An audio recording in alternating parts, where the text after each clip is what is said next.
ঠিক আছে, দাঁড়াও একটু স্ক্রিন করবো, এরকমই থাকবে, এরকমই সুবিধা হবে।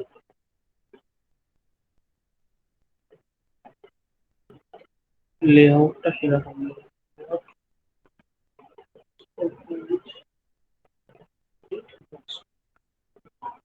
চলো, আচ্ছা চলো, ফার্স্ট কোশ্চেন তোমাদের জন্য।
সাতষট্টি একেবারে ওই ফার্স্ট সাইড, ফার্স্টের আপনার লেফট সাইডে মনে হয় সাতষট্টি, আর তারপরে ওটা একেবারে নয়, আমি ঠিক ষোলো, একটা বুঝতে পারছি না স্যার। ষোলো, ষোলো, 16, ওটা হচ্ছে লেফট সাইড, ওটা হচ্ছে 16, ঠিক আছে, আমি 16, 16, ঠিক আছে, আমি ওই জন্য আমি একটু লেফট সাইড ঘেঁষে দিলাম এটা, হ্যাঁ, দেখে নাও। স্যার ওই রোটেশন অন ওই জন্য পরিষ্কার দেখা যাচ্ছে। ও আচ্ছা, হ্যাঁ, নাজিরা রোটেশন করে নাও তো দেখি।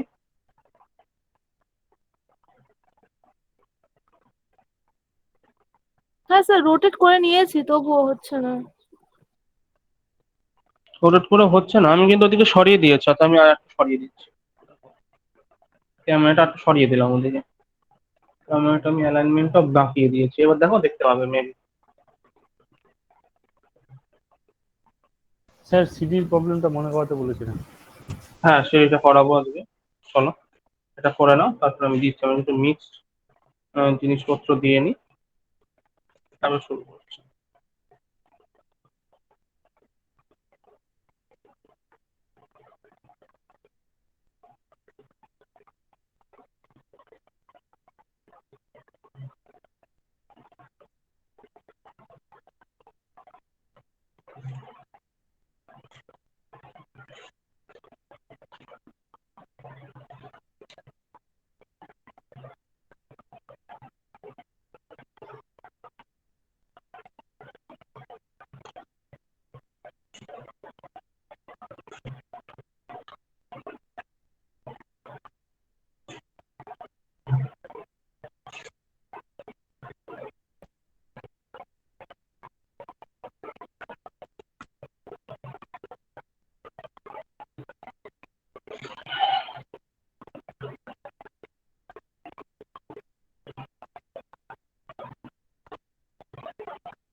ওদেরকে এই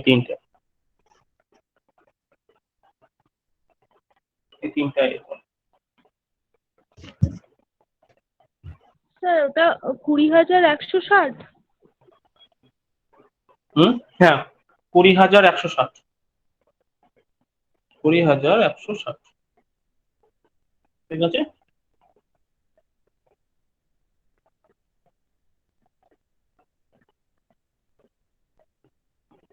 দাও তাহলে আমি আরেকটুখানি ক্যামেরাটা একটুখানি ডাউন করতে হবে।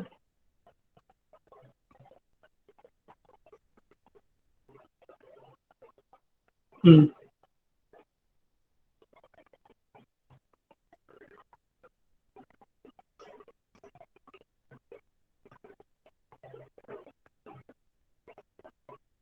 ঠিক আছে,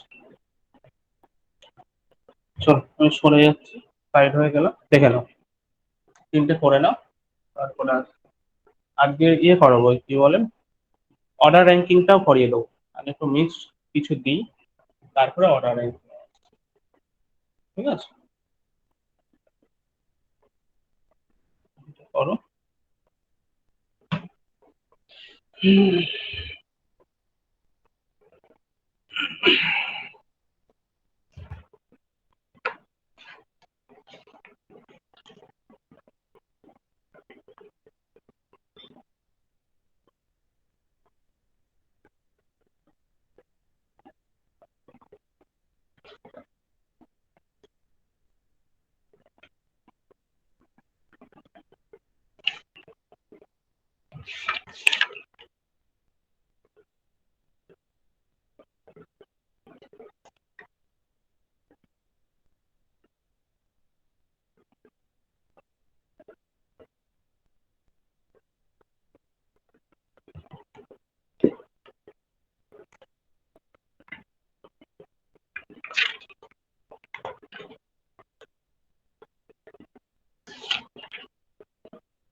নাও,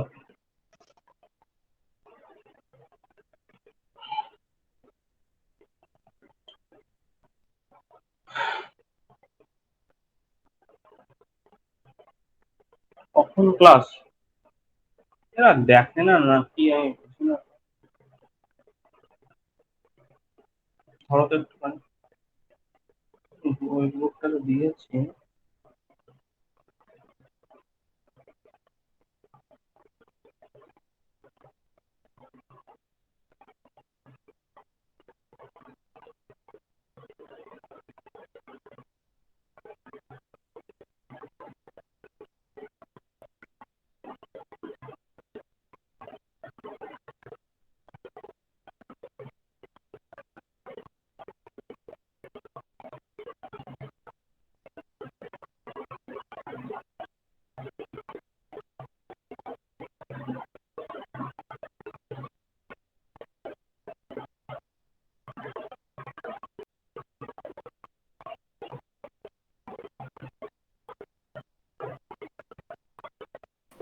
আপনার হেডফোনটা তো না একটু নয়েজ হচ্ছে।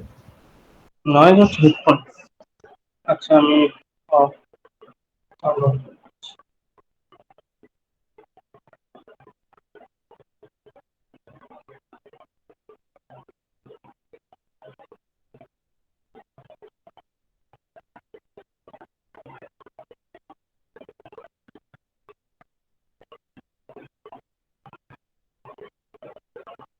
পরের দুটো হলো, প্রথমটা হচ্ছে না।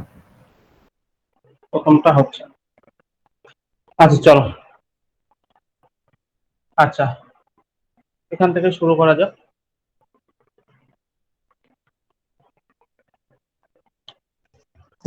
এখানে কি বলছে, না লাল পেনটা কিনে আমি ব্যবহারই করতে পারলাম না, কালিই পড়ে না।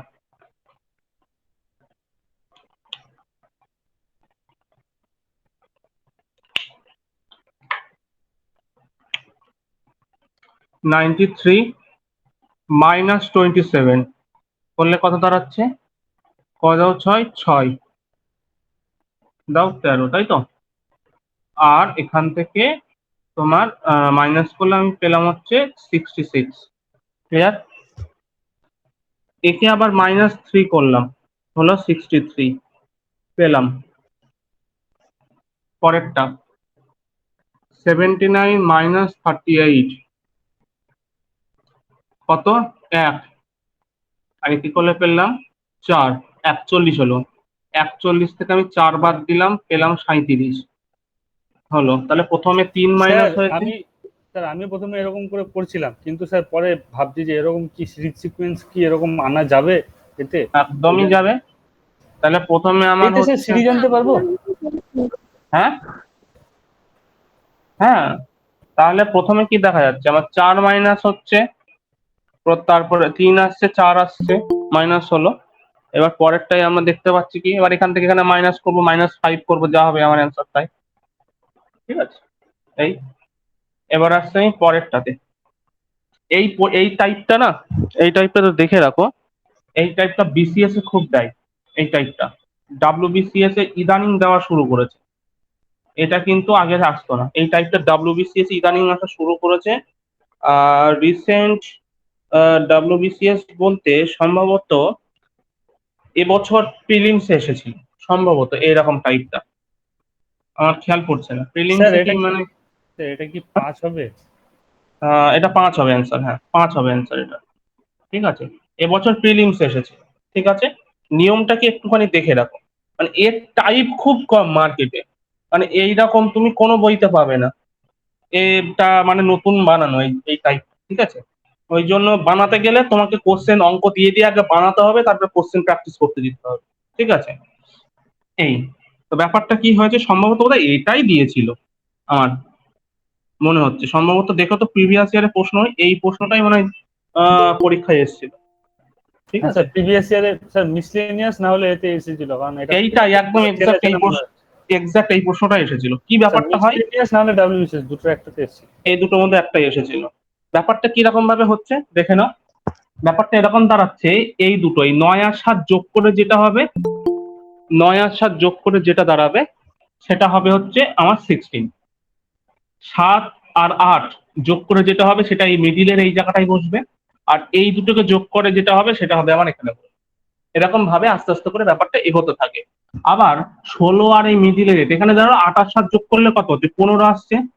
8 আর 7 যোগ করে হবে 15। ঠিক আছে? এইবার এই 16 আর 15 যোগ করে যেটা হবে 31, সেটা বসবে এখানে, সেটা বসবে আমার এখানে 31। ক্লিয়ার? আবার 15 আর 13 যোগ করে দেখো 28 হয়েছে। আর ফাইনালি 31 আর 28 যোগ করে 59 হয়েছে। এইভাবে সিঁড়িগুলো এগোতে থাকে।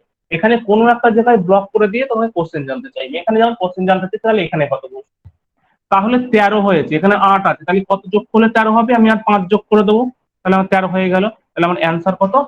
5। এবার কোশ্চেনটা এখানে দিয়েছে, হতে পারে কোশ্চেনটা হয়তো তোমাকে এখানে দিয়েছে, কোশ্চেনটা হয়তো তোমাকে এখানে জানতে চেয়েছে, এও হতে পারে। ঠিক আছে? এই ধরনের অঙ্কগুলো ডাব্লিউবিসিএস প্রিলির জন্য ইদানিং দিচ্ছে। এবছর সম্ভবত আমার খেয়াল পড়ছে না, তবে রিসেন্ট কোনো একটা পরীক্ষাতে একদম মনে হয় এই অঙ্কটাই তুলে দিয়েছে। এর এর কোশ্চেন টাইপ খুব কম, দুটো একটা রয়েছে। ওই জন্য খুব একটা মানে কি বলবো, খুব একটা প্র্যাকটিস এতে আমি তোমাদেরকে দিতে পারবো না, কারণ এটার প্রশ্নের টাইপটাও মার্কেটে খুব কম। আর এটা করতে গেলে আগে বানাতে হবে, আগে টোটাল সেটটাকে বানাতে হবে, বানিয়ে ওখান থেকে নাম্বার অমিট করে করে করে করে সেক্ষেত্রে করা যেতে পারে। ঠিক আছে? এবার আসি কোশ্চেন নাম্বার 3-তে। 3-তে কি দিচ্ছে না, প্রথমটাতে এসছে দেখো 4 ইন্টু 1 করে হলো 4, 4-এর সঙ্গে 2 যোগ করা হলো হলো 8, 8-এর সঙ্গে 3 গুণ করা হলো 24, 24-এর সঙ্গে 4 গুণ করা হলো 96, 96-এর সঙ্গে 5 গুণ করা হলো 480। তাহলে 480-এর সঙ্গে এবার 6 গুণ করা হবে, যা হবে তাই। তাহলে অ্যান্সার কত হবে, 6 কে 6, 6টা 48-এর 8 হাতে 4, 4 চক 24 আর 4 28, 2886। ক্লিয়ার? এইভাবে ম্যাটারটা রোটেশন হতে শুরু করেছে।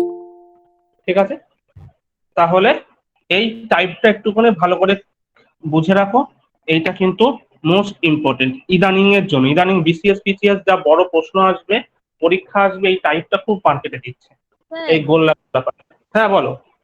আমি 96 পর্যন্ত করেছি, তারপরে আমি ওখানে 48 লিখেছি, এইবারে আমি আর মেলাতে পারছি না, শুধু 48 লিখেছি। 480 সেখানে আমি ওটা দেখতে পাইনি, আমি 48 লিখেছি, সেই জন্য আর আমি পরের এটা করতে পারিনি। আচ্ছা আচ্ছা, তা এটা দেখতে ভুল হয়ে গেছে শূন্যটার জন্য। ঠিক আছে, তাহলে এই হচ্ছে আমাদের একটা বেসিক সিকোয়েন্স। ঠিক আছে, মিক্সড দিচ্ছি আমি, আবার একটুখানি অর্ডার র্যাঙ্কিংটা করিয়ে নিই আমি। অর্ডার র্যাঙ্কিং এর পরে আমি আবার কিছু মিক্সড জিআই দেবো, আর কিছু মিক্সড ম্যাথ প্র্যাকটিস হবে আজকে। ঠিক আছে, চলো মিক্সড ম্যাথে ক্লাস রাখবো। আচ্ছা, অর্ডার র্যাঙ্কিং। অর্ডার র্যাঙ্কিং বলতে গেলে যেটা আমাদের বেসিক জানতে হয় সেটা হচ্ছে কি দেয়, আমাদের রো দেয় ন্যাচারালি। ধরো তোমাকে এখান থেকে একটা রো এই পর্যন্ত দিয়েছে, ক্লিয়ার? এই রো দিলে এই রো এর এইটা হয় আমাদের লেফট সাইড আর এটা হয় আমাদের রাইট সাইড। ঠিক আছে, যে কোনো একটা রো। ঠিক আছে, এবার কখন এই সাইডটা রাইট লেফট আর এই সাইডটা রাইট হবে, যখন সবার ফেস থাকবে নর্থ ডাউন ফেসিং। তোমাদের মোটামুটি সবার ডিরেকশন টেস্ট করানো হয়ে গেছে, জানো। যখন আমার মুখটা নর্থে থাকবে আর মানে সাউথ, এটা হচ্ছে আমাদের সাউথ, অর্থাৎ যখন তোমার ফেসিংটা নর্থ ফেসিং হবে তখন এই সাইডটা হবে লেফট, এই সাইডটা হবে রাইট। ব্যাপারটা যদি উল্টে যায়, তোমার ফেসিং যদি সাউথ ফেসিং হয় অর্থাৎ তুমি দক্ষিণ দিকে মুখ করে বসে আছো, তখন পুরো সিকোয়েন্সটা চেঞ্জ হয়ে যাবে। মানে তখন এটা হয়ে যাবে রাইট আর এটা হয়ে যাবে তখন আমার লেফট। ক্লিয়ার? এইবার পরীক্ষায় তোমাকে ধরো বলেছে যে 3 বন্ধু বা 4 বন্ধু বসে আছে পরপর, এবার তার একটা অ্যারেঞ্জমেন্ট দিয়েছে, তোমাকে বলেছে সাজাও কে কার পরে বসে আছে। তোমাকে যদি বলে না দেয় যে সাউথ ফেসিং এ বসে আছে, তাহলে সবসময় জেনারেলি সবসময় নর্থ ফেসিং ই করবে। এটা হচ্ছে আমাদের বেসিক মুভ। এইদিকে কিছু না বলা থাকলে সবসময় আমরা নর্থ ফেসিং করেই এগোবো। এইটুখানি ব্যাপারটাকে বুঝে নাও। তারপরে আমি কোশ্চেন দিচ্ছি, কোশ্চেন দিলে দেখতে পাবে এরা কিভাবে সিকোয়েন্স মেনটেন করে বসছে, সেটা আমাদের বেরিয়ে যাবে। ঠিক আছে, আর একটা যেটা হয়, এটা গেল আমার ভার্টিক্যাল লাইন। ঠিক আছে, আর একটা যেটা হয় সেটা যদি এখানে লম্বালম্বি বসাই, কে কার উপরে আছে কে কার মিডিলে আছে এরকম বসাই, সেই ক্ষেত্রে কিছুই না, আমাদের এখান থেকে পরপর পরপর আমরা নামাবো। ঠিক আছে, আচ্ছা ধরো আমি বললাম একটা লাইনে, ধরো আমি এখান থেকে একটা এক্সাম্পল বললাম যে ইন এ ক্লাস, কোন একটা ক্লাসের মধ্যে রাহুল রাহুল ওপর থেকে 35 নম্বরে আছে আর নিচ থেকে সে 8 নম্বরে আছে, তাহলে টোটাল ক্লাসের স্টুডেন্ট সংখ্যা কত? নাম্বার অফ স্টুডেন্ট আমি এটা জানতে চেয়েছি। তাহলে টোটাল নাম্বার অফ স্টুডেন্ট কত? রাহুল ওপর থেকে 35 নম্বরে আছে আর নিচ থেকে 8 নম্বরে আছে, তাহলে টোটাল ওই ক্লাসের স্টুডেন্ট কতজন যদি আমরা প্রশ্ন করি, তাহলে কিভাবে করব? না, যখন আমাকে এরকম একটি ব্যক্তিকে দিয়ে দেবে, তার নাম্বারিং করতে দেবে, তখন আমরা কি করব? দুটো কনসেপ্ট রাখবো। একটা হচ্ছে ম্যাথামেটিক্যাল কনসেপ্ট, সেটা কি? সবসময় এরকম ক্ষেত্রে রাহুলকেই তো বারবার ডিনোট করলে, একবার ওপর থেকে আর একবার নিচ থেকে, তাহলে রাহুলের দুটো পজিশনকে আমি যোগ করে দেবো, দিয়ে সেখান থেকে আমি -1 করে দেবো। রাহুলের দুটো পজিশন মানে কি, একটা 35 আর একটা 8, 35 আর 8 যোগ করলে কত হচ্ছে আমার? 43। সেখান থেকে 1 মাইনাস করলাম, অ্যান্সার হয়ে গেল 42, অর্থাৎ 42 জন টোটাল স্টুডেন্ট আছে। ক্লিয়ার? আর যদি আমি কনসেপ্ট ক্লিয়ার করার জন্য বুঝি, যে কোনো একটাকে ধরি, রাহুল ওপর থেকে 35 নম্বরে আছে, ভালো কথা, তার মানে কি রাহুলের আগে আমার 34 জন স্টুডেন্ট অলরেডি রয়েছে, তাই সে 35 নম্বরে আছে, এটাকে বোঝো। সে 35 নম্বরে কেন আছে না, তার আগে 34 জন আছে, আর সে বলেছে নিচ থেকে 8 নম্বরে আছে, তাহলে নিচ থেকে যদি সে 8 নম্বরে হয়, নিচ থেকে 8 নম্বর পজিশন আর উপর থেকে 35 নম্বর পজিশন, পজিশনটা তো সেম, এটা তো আর চেঞ্জ হচ্ছে না। তাহলে নিচ থেকে যদি 8 নম্বরে থাকে, তাহলে ডেফিনেটলি তারপরে 7 জন আছে নিচ থেকে। ও যদি নিচ থেকে 8 নম্বর হয়, তাহলে নিচে ওর পেছনে ডেফিনেটলি 7 জন আছে। তাহলে রাহুলের 35 জন, মানে যা রাহুল 35 নম্বরে থাকা, যা নিচ থেকে 8 নম্বরে থাকাও তো তাই জিনিস। তাহলে রাহুলকে আমি ডবল কাউন্টিং না করে যে কোনো একটা নিকে নিলাম, ধরো আমি 35কে নিলাম, তাহলে রাহুলের টোটাল এই পর্যন্ত কাউন্টিং হয়ে গেল। এইবার দেখবো তার পজিশন থেকে তার পরে কতজন আছে। তাহলে রাহুলের এই 35 নম্বর পজিশন থেকে যদি আমি নিচের দিকে নামি, অলরেডি দেখতে পাচ্ছি আমার 7 জন রয়েছে, তাহলে সেক্ষেত্রে আমার টোটাল স্টুডেন্ট কত? রাহুল পর্যন্ত 35 আর রাহুলের পরে নিচের দিকে 7 জন, যোগ করে দাও 42 জন। এটা গেল কনসেপচুয়াল, আর এটা হলো ম্যাথামেটিক্যাল টার্ম। আমি সবাইকে বলবো যে সবসময় এই কনসেপচুয়াল ম্যাথডটা মাথায় রাখবে, কারণ ম্যাথামেটিক্যাল টার্ম কিন্তু মাথায় নাও থাকতে পারে। যদি ব্যাপারটাকে 2 জন বা 3 জনে দেয়, তখন কত মাইনাস করবো, কার সঙ্গে কি যোগ করবো, ব্যাপারটা পুরো ঘেটে যায়। ওই জন্য একবার তুমি বুঝে নাও, তোমার সমস্ত কনফিউশন ক্লিয়ার হয়ে যাবে। তুমি যে কোনো ম্যাথামেটিক্সে এটাকে অ্যাপ্লাই করতে পারবে এই অর্ডার র্যাঙ্কিং এর ক্ষেত্রে। আমাকে ওপর থেকে পজিশন দিয়েছে, অর্থাৎ ওপরে রাহুলের বলেছে, আমি আবার মুছে দিচ্ছি। কোথায় গেল? আমি আবার মুছে দিচ্ছি। এই ম্যাথামেটিক্যাল টার্মটা পরে করবে না ইউজ, সবসময় বুঝে রাখো, তাহলে দেখবে তুমি যে কোনো জায়গায় এটাকে ইউজ করতে পারছো। তোমার কনফিউশন একবার ক্লিয়ার হয়ে গেলে। রাহুলকে বলেছে ওপর থেকে সে 35 নম্বর পজিশনে আছে, 35 নম্বর পজিশনে, আর নিচ থেকে বলেছে সে 8 নম্বর পজিশনে আছে। ভালো কথা, তাহলে ও 35 নম্বর পজিশনে থাকা যা, 8 নম্বর পজিশনে থাকাও তো তাই, পজিশনটা তো সেম, একটাই সিঙ্গেল পজিশন। তাহলে রাহুল যদি 35 নম্বরে থাকে, তার আগে নিশ্চয়ই 34 জন ছেলে বা মেয়ে রয়েছে তার আগে। ও যদি নিচ থেকে 8 নম্বরে থাকে, তাহলে ডেফিনেটলি ওর আগে 7 জন ছেলে বা মেয়ে রয়েছে। তাহলে সে একটা জায়গাতেই বসে আছে, হয় সে 35 নম্বরে, না হলে 8 নম্বরে। তা আমি যদি বড়টাই নেই, তাহলে 35 জন আপ টু ওপর থেকে নামতে গেলে রাহুল পর্যন্ত 35 জন আছে।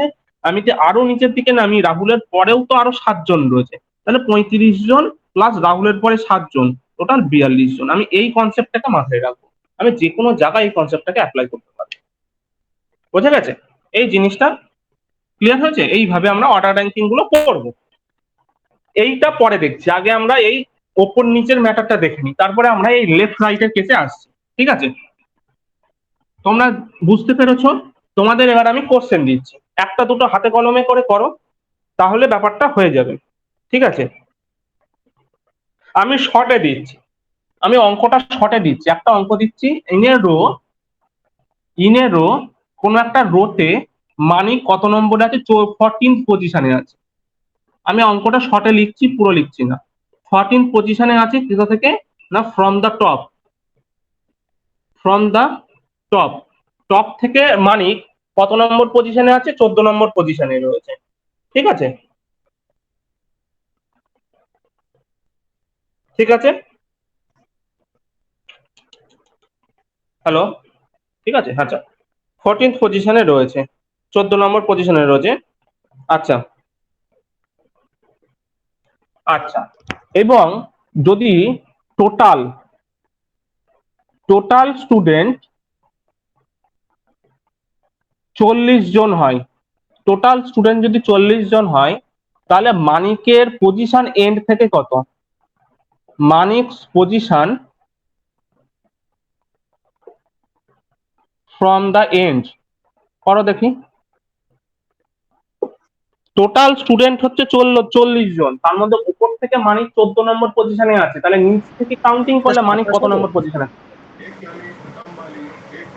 তাহলে নিচ থেকে যদি পজিশন দেখি, মানিক কত নম্বরে আছে? 27 হবে স্যার। 27। হ্যাঁ 27 হবে।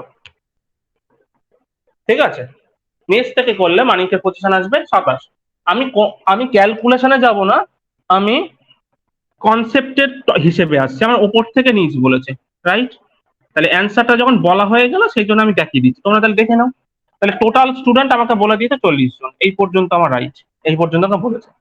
ওপর থেকে বলেছে 14 নম্বর, তাহলে আমি ধরছি ওপর থেকে এটা হচ্ছে আমার 14th পজিশন। ঠিক আছে?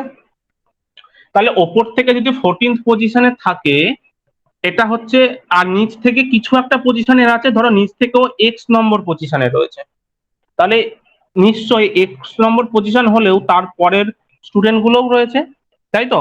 তাহলে নিচ থেকে ও 14 জন বাদ দিলে, 40 থেকে 14 জন বাদ দিয়ে দিলে যে কজন স্টুডেন্ট থাকবে সেটা হবে এর মানিকের পরে, তাই তো? তাহলে দেখো 40 থেকে যদি আমি 14 মাইনাস করে দিই, তাহলে পাচ্ছি আমি 26 জন।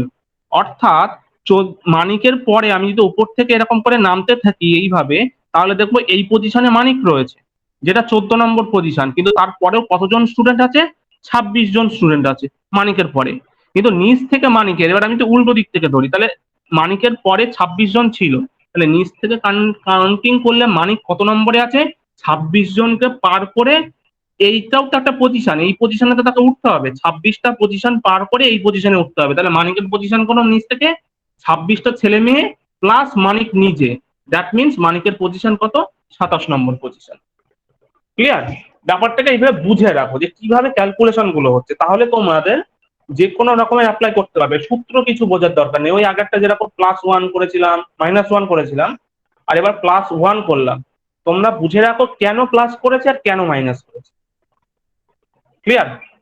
তাহলে মানিকের পজিশন নিচ থেকে ধরলে কত, না মানিকের পরে 26 জন ছিল প্লাস মানিকের নিজের পজিশন, ওই জন্য +1 = 27 নম্বর পজিশনে মানিক রয়েছে।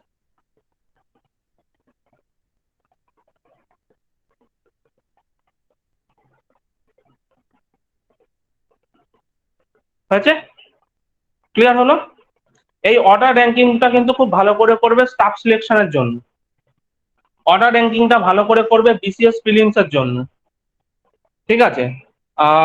তোমার রেলের পরীক্ষাতে খুব একটা আসে না, তবে যদি তোমাদের স্কুল সার্ভিসের এক্সামটা হয়, মানে ক্লার্কশিপের কথা বলছি, সেক্ষেত্রে দেবে। পুলিশ এসআইতে দেবে, কনস্টেবলে কিন্তু দেবে না, এসআইতে থাকবে এই অর্ডার র্যাঙ্কিং। ঠিক আছে?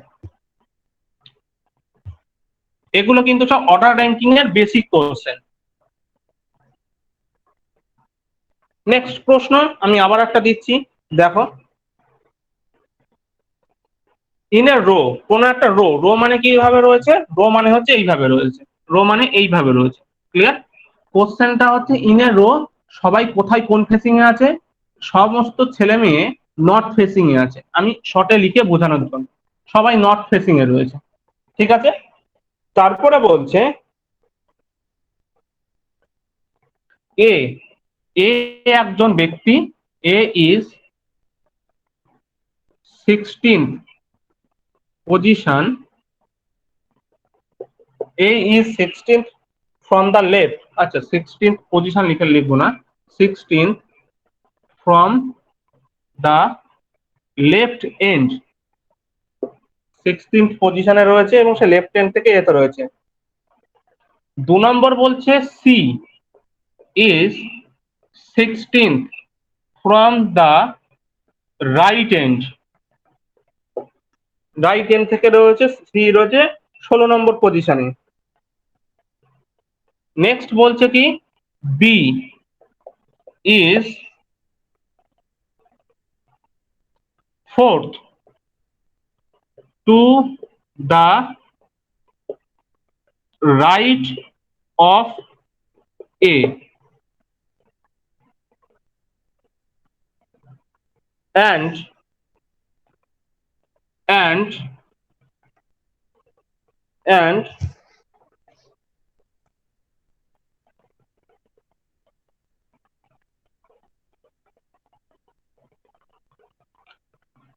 fifth to the left of C, fifth to the left of C। ঠিক আছে? তাহলে বলছে টোটাল নাম্বার অফ বয়েজ কত, প্রশ্ন হচ্ছে টোটাল নাম্বার অফ বয়েজ।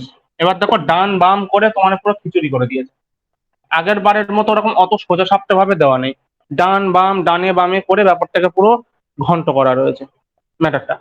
এইবার কি করবো, ইনফরমেশন সবাই, 36 স্যার, 36, হ্যাঁ 36 কি হলো? 36 হবে? প্রথম টোটাল নাম্বার অফ স্টুডেন্ট আমার হবে হচ্ছে 40 জন, টোটাল নাম্বার অফ স্টুডেন্ট হচ্ছে আমার 40 জন।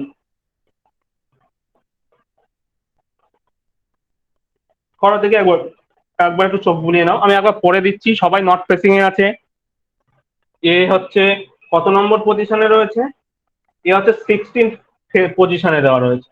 তাহলে এ আছে 16th পজিশন লেফট হ্যান্ড থেকে, সি রয়েছে 16th পজিশন রাইট হ্যান্ড থেকে, B is the 4th right of A and 5th to the left of C, the total number of boys।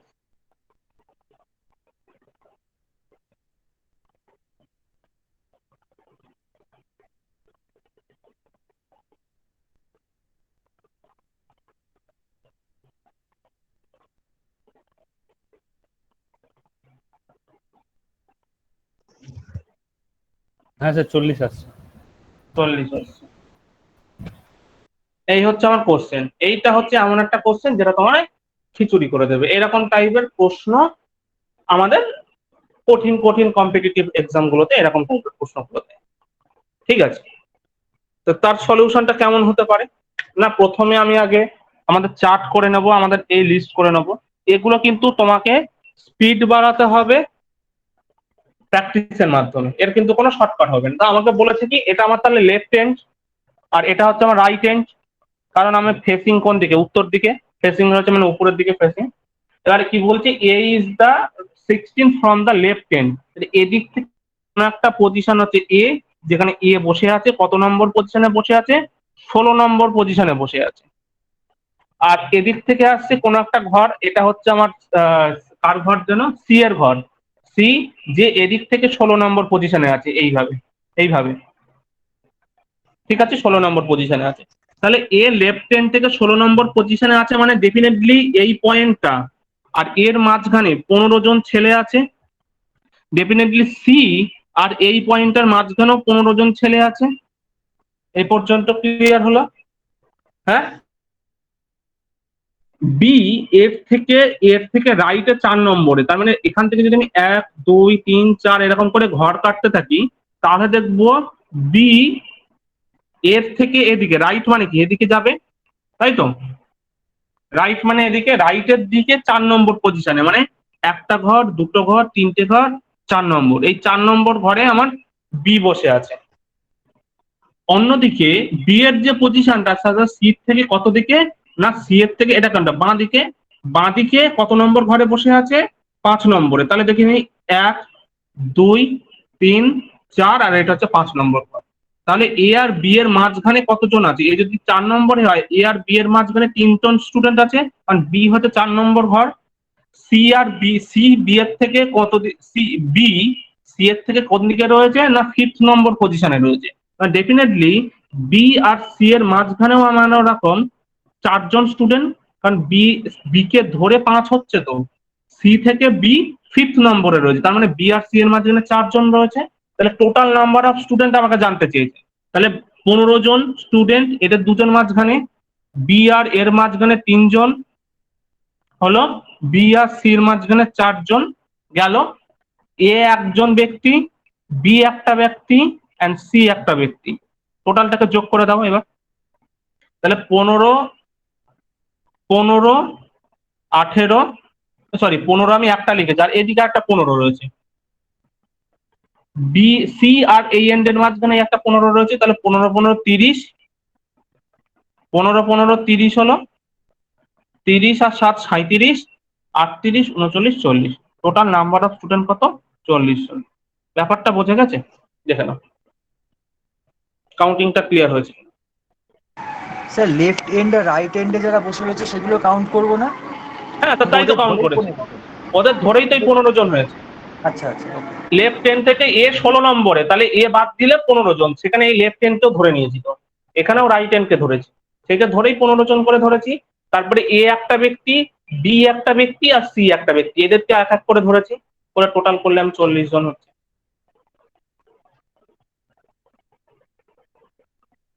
ঠিক আছে, order ranking এর এইগুলো হচ্ছে কিছু এরকম ঝামেলার জিনিস। ঠিক আছে, তা চলো আবার একটা এরকম প্র্যাকটিস দিই, ব্যাপারটা নিজের হাতে করে হাতে কলমে করো, তারপরে আমি তোমাদেরকে আমি করতে দিয়ে দেবো বাড়িতে জিআই পার্টটা। হ্যাঁ, জিআই এর পার্টটা তারপরে আমি করতে দিয়ে দেবো। তারপরে আচ্ছা চলো নেক্সট দিচ্ছি। কোন একটা ক্লাস, সেখানে বলছে ইন এ ক্লাস অফ 60, কোন একটা ক্লাস যেখানে স্টুডেন্টের সংখ্যা কত, 60 জন স্টুডেন্ট, 60 স্টুডেন্ট, 60 জন স্টুডেন্ট রয়েছে ইন এ ক্লাস। ঠিক আছে, ঠিক আছে। সৌরভ দা, হ্যাঁ বলছি এটার কি রেকর্ডেড লাইভটা দেবে তুমি? হ্যাঁ, দিয়ে দেবো। ও ঠিক আছে, আমার ওই প্রথম থেকে তো নেটওয়ার্কের খুব প্রবলেম হচ্ছিল, বুঝলে তো। আচ্ছা ঠিক আছে, ভিডিও আছে, রেকর্ডিং চলছে। হ্যাঁ আচ্ছা ঠিক আছে। দাঁড়াও তো, আমি তো রেকর্ডিং তো, হ্যাঁ রেকর্ডিং চলছে। ঠিক আছে। আচ্ছা, গার্লস ইজ টুয়াইস, গার্লস এর সংখ্যা কত, টুয়াইস দ্যাট অফ বয়েজ, ছেলেদের থেকে মেয়েদের সংখ্যা ডবল, 60 জনের মধ্যে গেল। কমলের র্যাঙ্ক, এবার হচ্ছে কমল, কমলের র্যাঙ্ক কত? 16th ফ্রম দ্য টপ,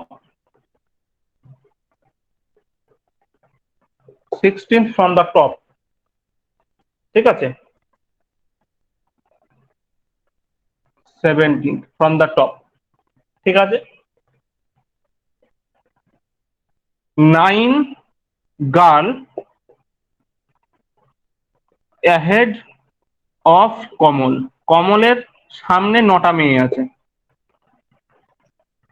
ঠিক আছে। How many boys after him, প্রশ্ন হচ্ছে এইটা, how many boys after him, এটা আবার একটা অন্যরকম প্রশ্ন। টোটাল 60 জন স্টুডেন্ট, মেয়েদের সংখ্যা ছেলেদের থেকে ডবল, ঠিক আছে। কমল কত নম্বর পজিশনে আছে? 17 নম্বর পজিশনে আছে টপ থেকে, আর কমলের আগে 9টা মেয়ে আছে, তাহলে কমলের পেছনে কতগুলো ছেলে আছে, এইটা প্রশ্ন করেছে। How many boys are after him in rank, total কতগুলো ছেলে আছে, এই হচ্ছে আমার প্রশ্ন। করো দেখি, একটু ট্রাই করো। স্যার 12, স্যার 12, স্যার বলছি 12। অপশনে 3, 7, 12, 23 দেখতে হবে অ্যান্সারটা, তারা 6, হ্যাঁ 12।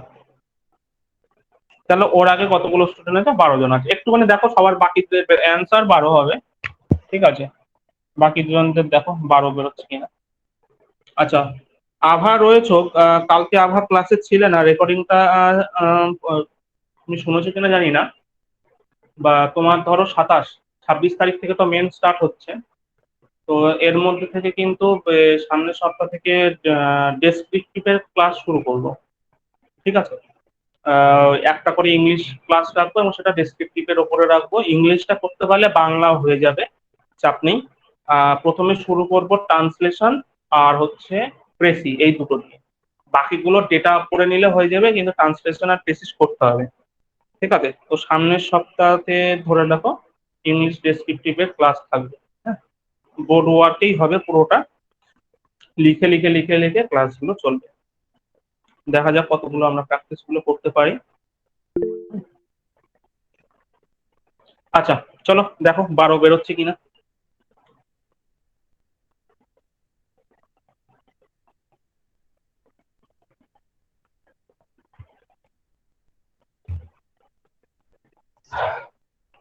কি বলেছে আমাকে? প্রথমে এই দুটো ইনফরমেশন আগে কাজ করতে হবে, এই দুটো প্রথমে আমি এই দুটো কাজ করব।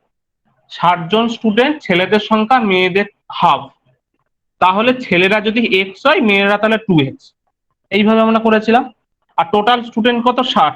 তাহলে এখান থেকে আমি পেয়ে যাচ্ছি বয়েজ হচ্ছে 20 জন আর মেয়েরা হচ্ছে 40 জন। এখান থেকে আমি পেয়ে গেলাম এটা হচ্ছে বয়েজ আর এটা হচ্ছে গার্লস।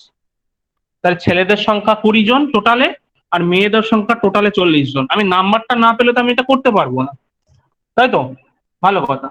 এইবার আসি আমি টোটাল লিস্টিং, এবার আসছি আমি লিস্ট করতে আসছি। এই বলেছে কি, কমল ছেলে, যার পজিশন কত? ওপর থেকে 17 নম্বর।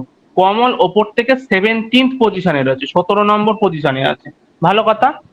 তাহলে তার আগে কত? তাহলে 17 নম্বর পজিশনে আছে মানে সে, ওর আগে 16 জন ছেলে বা মেয়ে রয়েছে, তাই তো? তাহলে ওর আগে বলেছে কজন মেয়ে আছে? 9 জন মেয়ে। ওর আগে এই যে 16 জন স্টুডেন্ট আছে, ও 17 নম্বর পজিশনে মানে কি ওর আগে 16 জন স্টুডেন্ট আছে। তাহলে 16 জন স্টুডেন্টের মধ্যে প্রশ্নেই বলে দিয়েছে তার মধ্যে 9টা মেয়ে। 16 জন স্টুডেন্টের মধ্যে বলেই দিয়েছে 9টা গার্ল। তাহলে যদি 9টা গার্ল হয়, ডেফিনেটলি এই 16টার মধ্যে যদি 9টা গার্ল হয়ে যায়, তাহলে ছেলেদের সংখ্যা কটা হবে? 9 থেকে 6 থেকে 16 থেকে 9 বাদ দিলে 7টা। তাহলে বয়েজের পরিমাণ কত? 7টা। তার মানে আমি এখান থেকে পেয়ে গেলাম যে কমলের আগে 9টা মেয়ে আর 6টা ছেলে আছে। টোটাল আমার ছেলেদের সংখ্যা কটা? 20 জন, যার মধ্যে কমলের আগে আছে 7টা, কমলকে ধরে 8টা, 8 জন। তাহলে ডেফিনেটলি কমলের পর থেকে এই যে পরের যে বাকি যে স্টুডেন্টরা রয়েছে, তার মধ্যে বাকি স্টুডেন্ট গুলো থাকবে অলরেডি টোটাল 20-র মধ্যে কমলের আগে আছে 7জন স্টুডেন্ট আর কমল আছে 1জন, টোটাল আমার 8জন ছেলের কাজ মিটে গেছে। তার মানে এই যে বাকি যে স্টুডেন্ট তার মধ্যে ব্যালেন্স ছেলেরা থাকবে। টোটাল 20-র মধ্যে 8 চলে গেল, ব্যালেন্স কত পড়ে থাকলো? 12জন। তাহলে কমলের পরে কতজন স্টুডেন্ট ছেলে আছে? 12জন ছেলে আছে। সিমিলারলি আমি মেয়েদের সংখ্যাও বের করে নিতে পারি। টোটাল 9টা মেয়ে আছে কমলের আগে, তাহলে কমলের পরে কটা মেয়ে তাহলে আছে? এর মধ্যে কতগুলো তাহলে মেয়ের সংখ্যা করে দাও? 40 মাইনাস 9 সমান সমান করলে আমার আসলো 31। তাহলে কমলের পরে 12জন ছেলে আর 31টা মেয়ে আছে, বেরিয়ে গেল। আচ্ছা, প্রথমে যেটা এই ভাগ করলে না, যে গার্লস আছে 40টা, বয়েজ আছে 20টা, ওইটা কি করে হলো একটু বলে দাও না, ওটা বুঝতে পারলাম না। এই যে আমি ছেলেদের সংখ্যা বলেছে মেয়েদের হাফ, বা মেয়েদের সংখ্যা ছেলেদের ডবল, তাহলে ছেলেদেরকে আমি এক্স ধরলাম আর মেয়েদেরকে আমি 2x ধরলাম। টোটাল আমার কত হলো? 3x। আর এই 3x সমান সমান 60জন ছেলে, এই 60জন স্টুডেন্ট। তাহলে x সমান সমান কত? 20 জন বেরিয়ে গেল x এর ভ্যালু। আর মেয়েদের সংখ্যা কত? মেয়েদের সংখ্যা হচ্ছে আমার 2x। তাহলে 2x মানে কি? 2 ইন্টু 20 সমান সমান 40 জন। এই যে ছেলেদের সংখ্যা 20 জন আর মেয়েদের সংখ্যা হচ্ছে আমার 40 জন বেরিয়ে গেল। এটা তো ছেলে, বয়, আর এটা গার্ল। এই যে আমি এখান থেকে বের করে নিলাম ছেলেদের সংখ্যা আর মেয়েদের সংখ্যা। বুঝে গেছে? এই এবার এটা আমি না করে ডাইরেক্ট এখানে বসিয়ে দিয়েছি 20 আর 40। এই হয়ে গেল ডবলের রিলেশন। সেখান থেকে আমি ছেলে আর মেয়ের সংখ্যা পেয়ে গেলাম।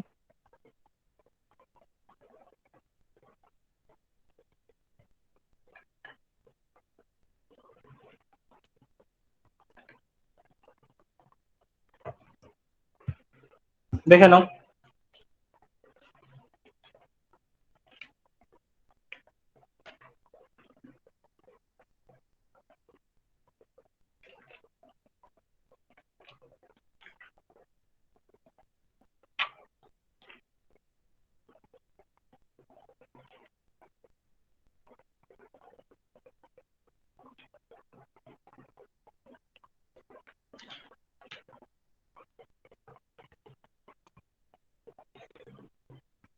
হয়েছে? আচ্ছা চল।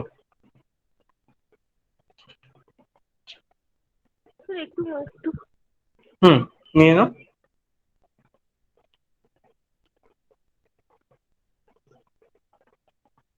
মিক্সড, জিআই মিক্সড, এগুলো আস্তে আস্তে করে আমরা প্র্যাকটিস করতে থাকবো, তাহলে দেখবে হয়ে যাবে। যেমন চ্যাপ্টার ধরে ধরে তোমাদের নিজেদের ক্লাসে চ্যাপ্টার চলছে, এখানে মিক্সড প্র্যাকটিস করবো, তাহলে ব্যাপারটা অনেকটা গুছিয়ে তাড়াতাড়ি করে নেওয়া যায়। ঠিক আছে?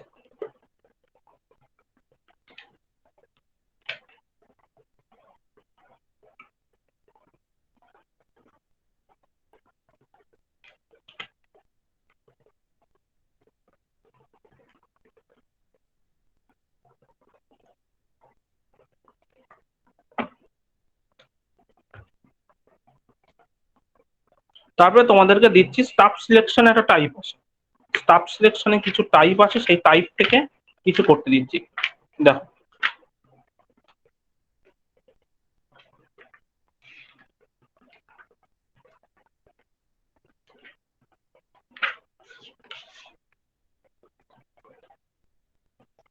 তোমাদেরকে সিরিজ বেসড দেবো। ঠিক আছে?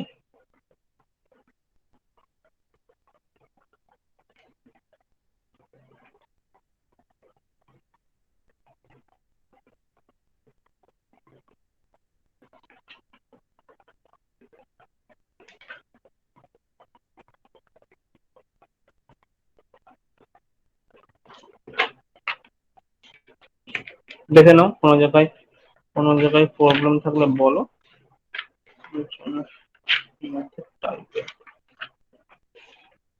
আপনার ম্যাথে আসছে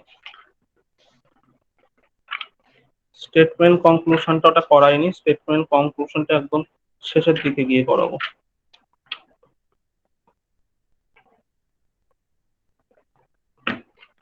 চলো নেক্সট। এবার তোমাদের কটা প্র্যাকটিস দিই। এবার আমি পাজেল নাম সিরিজে কিছু প্র্যাকটিস দিচ্ছি। মনে রেখো এগুলো কিন্তু অতটা মাথা খাটাতে হবে না, সব থেকে মাথা খাটাতে হবে কিন্তু আমার ম্যাথামেটিক্যাল সিরিজে। ওটা কিন্তু যদি তোমার রেডারে না বাঁধে, তাহলে কিন্তু বহুত চাপ পেয়ে যাবে, যদি ওটা র্যাডারে না হয়। ঠিক আছে, চলো ফার্স্ট অঙ্ক।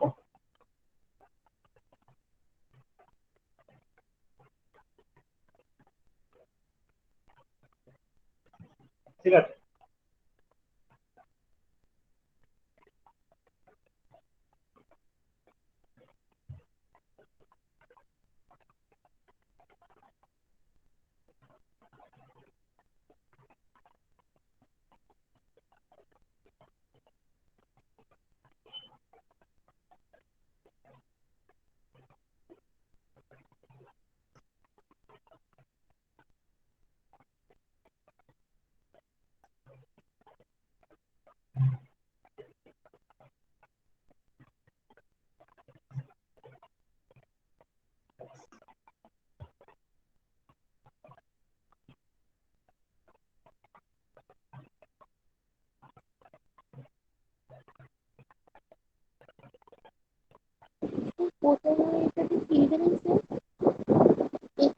আমি বলে দিচ্ছি, 21, 5, মিডিলে 24, এই পাশে 17, এই পাশে 7, 28, 13, 25, 7, মাঝখানে 30, আর এই পাশে আছে 16, 2, 10, 8, মাঝখানে জিজ্ঞেস আছে। ঠিক আছে, তারপরে এইগুলো কিন্তু টাফ আমার পার্সোনালি মনে হয়, কারণ এইখানে তোমার ইনস্ট্যান্ট বুদ্ধি খাটাতে হবে। যদি তোমার রাডারের মধ্যে এসে যায় তাহলে তুমি করতে পারবে, না হলে কিন্তু টাইম শেষ হয়ে যাবে, অথচ তুমি কিচ্ছু করতে পারবে না।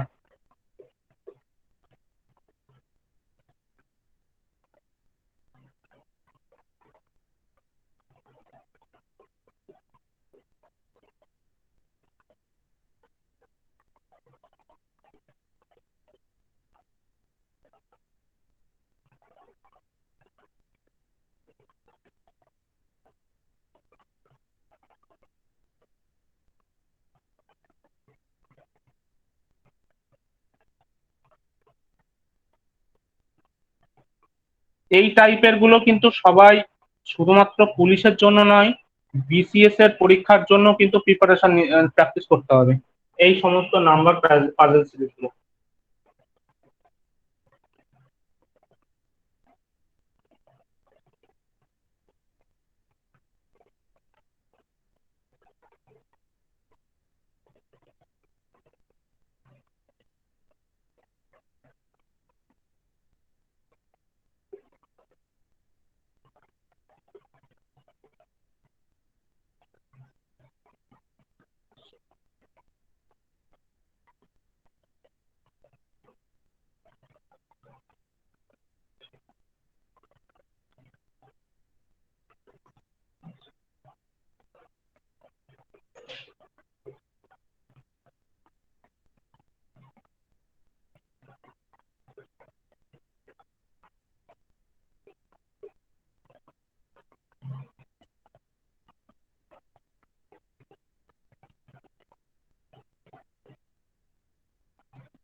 এটা হচ্ছে 4 নম্বর, আর এই পাশে করছি আমি 5 নম্বর।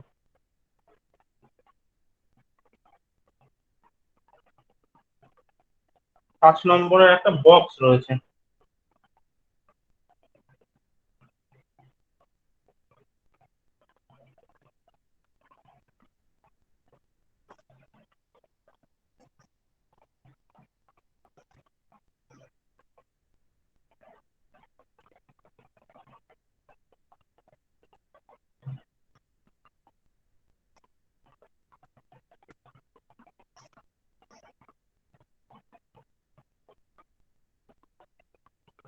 করো দেখি।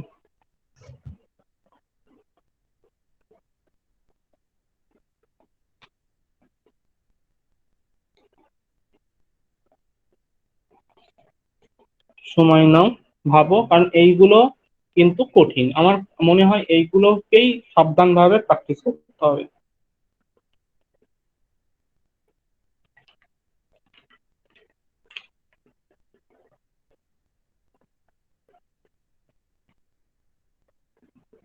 হয়ে যাচ্ছে, সে একটু চুপচাপ বসে থাকো, নাহলে আমরা একটু লেবু। হুম।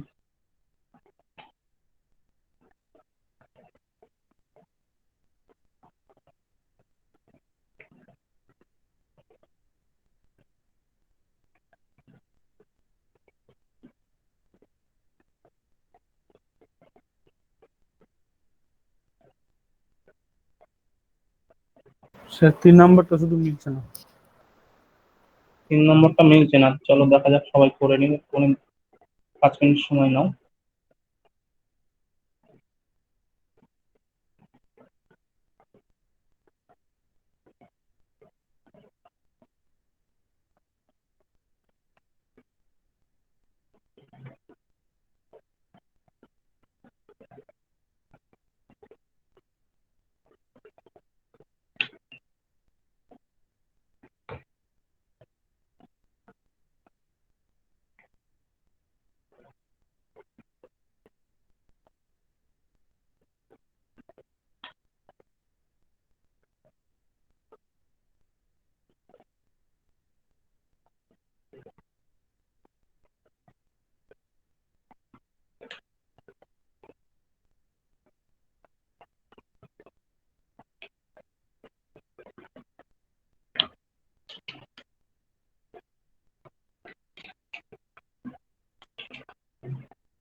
হ্যাঁ স্যার মিলেছে, 3 নম্বরটাও মিলেছে। মিলে গেছে? স্যার মিলেছে স্যার 3 নম্বরটা, ঠিক। 7 এসেছে। হুম।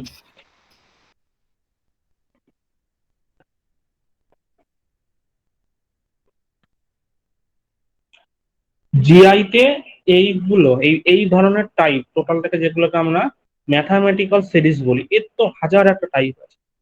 যত ফাস্ট করতে পারবে তত মনে রাখো জিআই এর ক্ষেত্রে তুমি স্ট্রং। তুমি তখনই জিআই তে স্ট্রং করতে পারবে নিজেকে যখন তুমি এটাকে ফাস্ট করতে পারবে, আর পাজেল টেস্টটাকে ফাস্ট করতে পারবে। পাজেল টেস্ট মানে দুটো তিনটে রিলেশনের যে পাজেল টেস্ট, ওইগুলো। এই দুটো যে স্পিডে করতে পারবে তার কাছে কোনো ম্যাটারই না জিআই করা, ঠিক আছে? আর পরীক্ষার সময় এই জিনিসটাই কিন্তু তোমাকে বিপদে ফেলবে। এই পোর্শনটা যদি কোনো একটা অঙ্ক আটকে যায়, বুদ্ধিমানের কাজ হবে সেটাকে রেখে দিয়ে আগে বাকিগুলোকে করে ফেলা, তারপরে এটাতে হাত দেওয়া।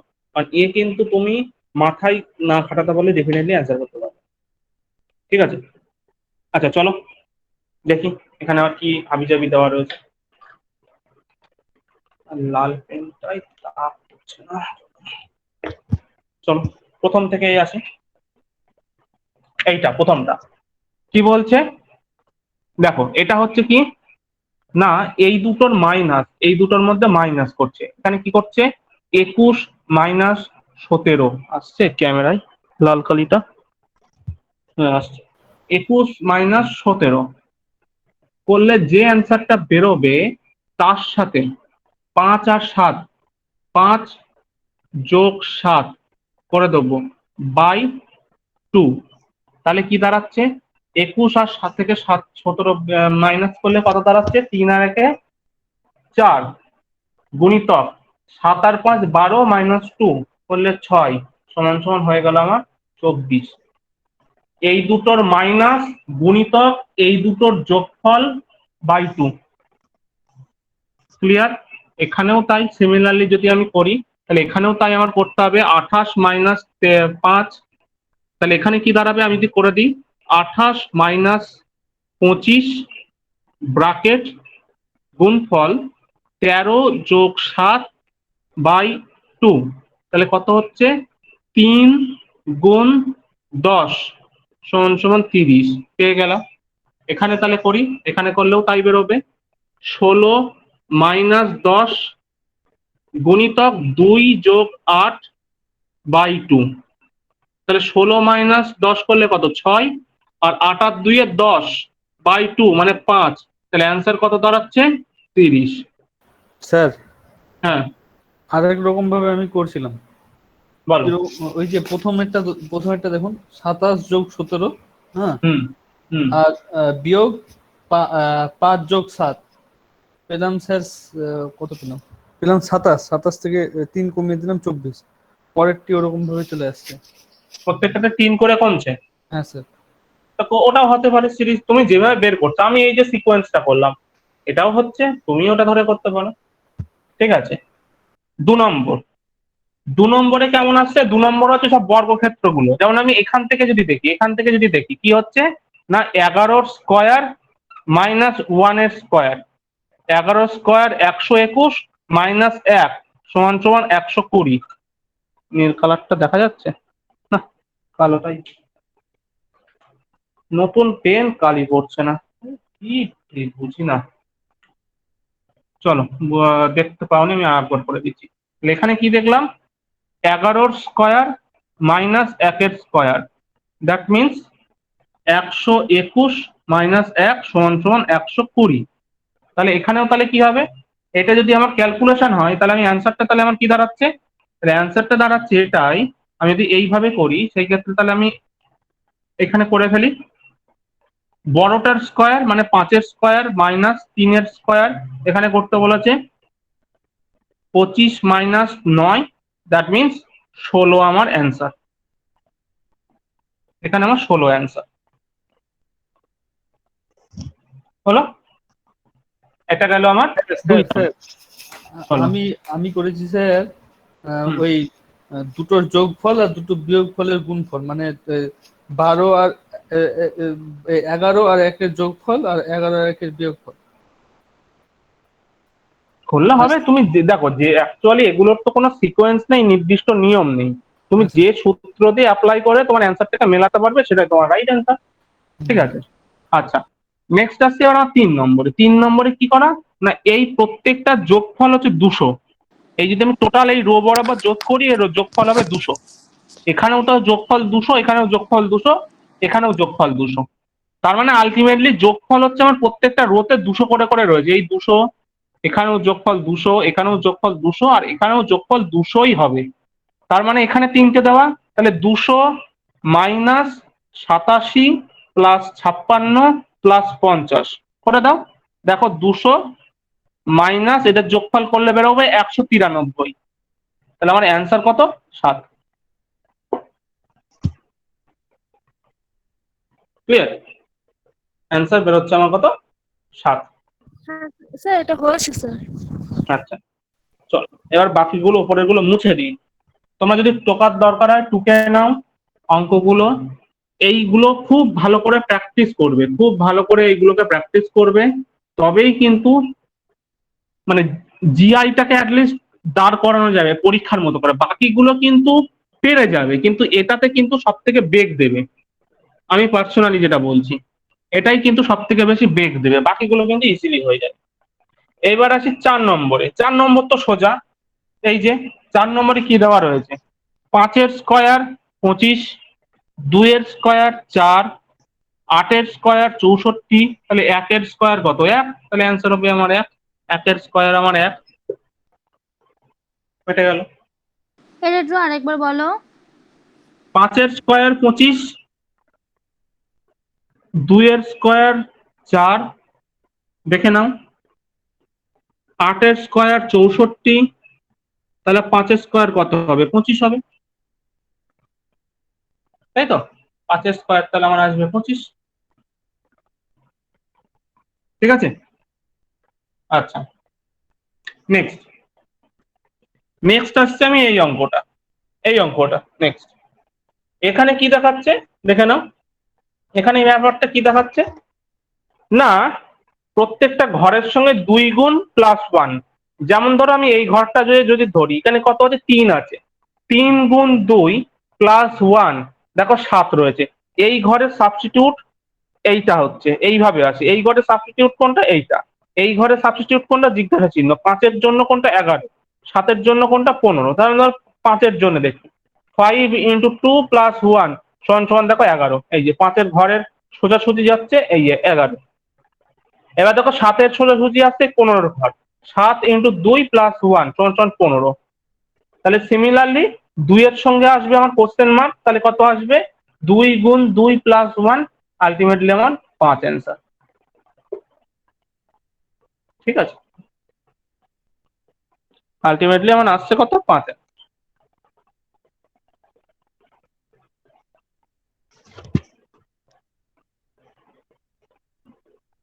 দেখেন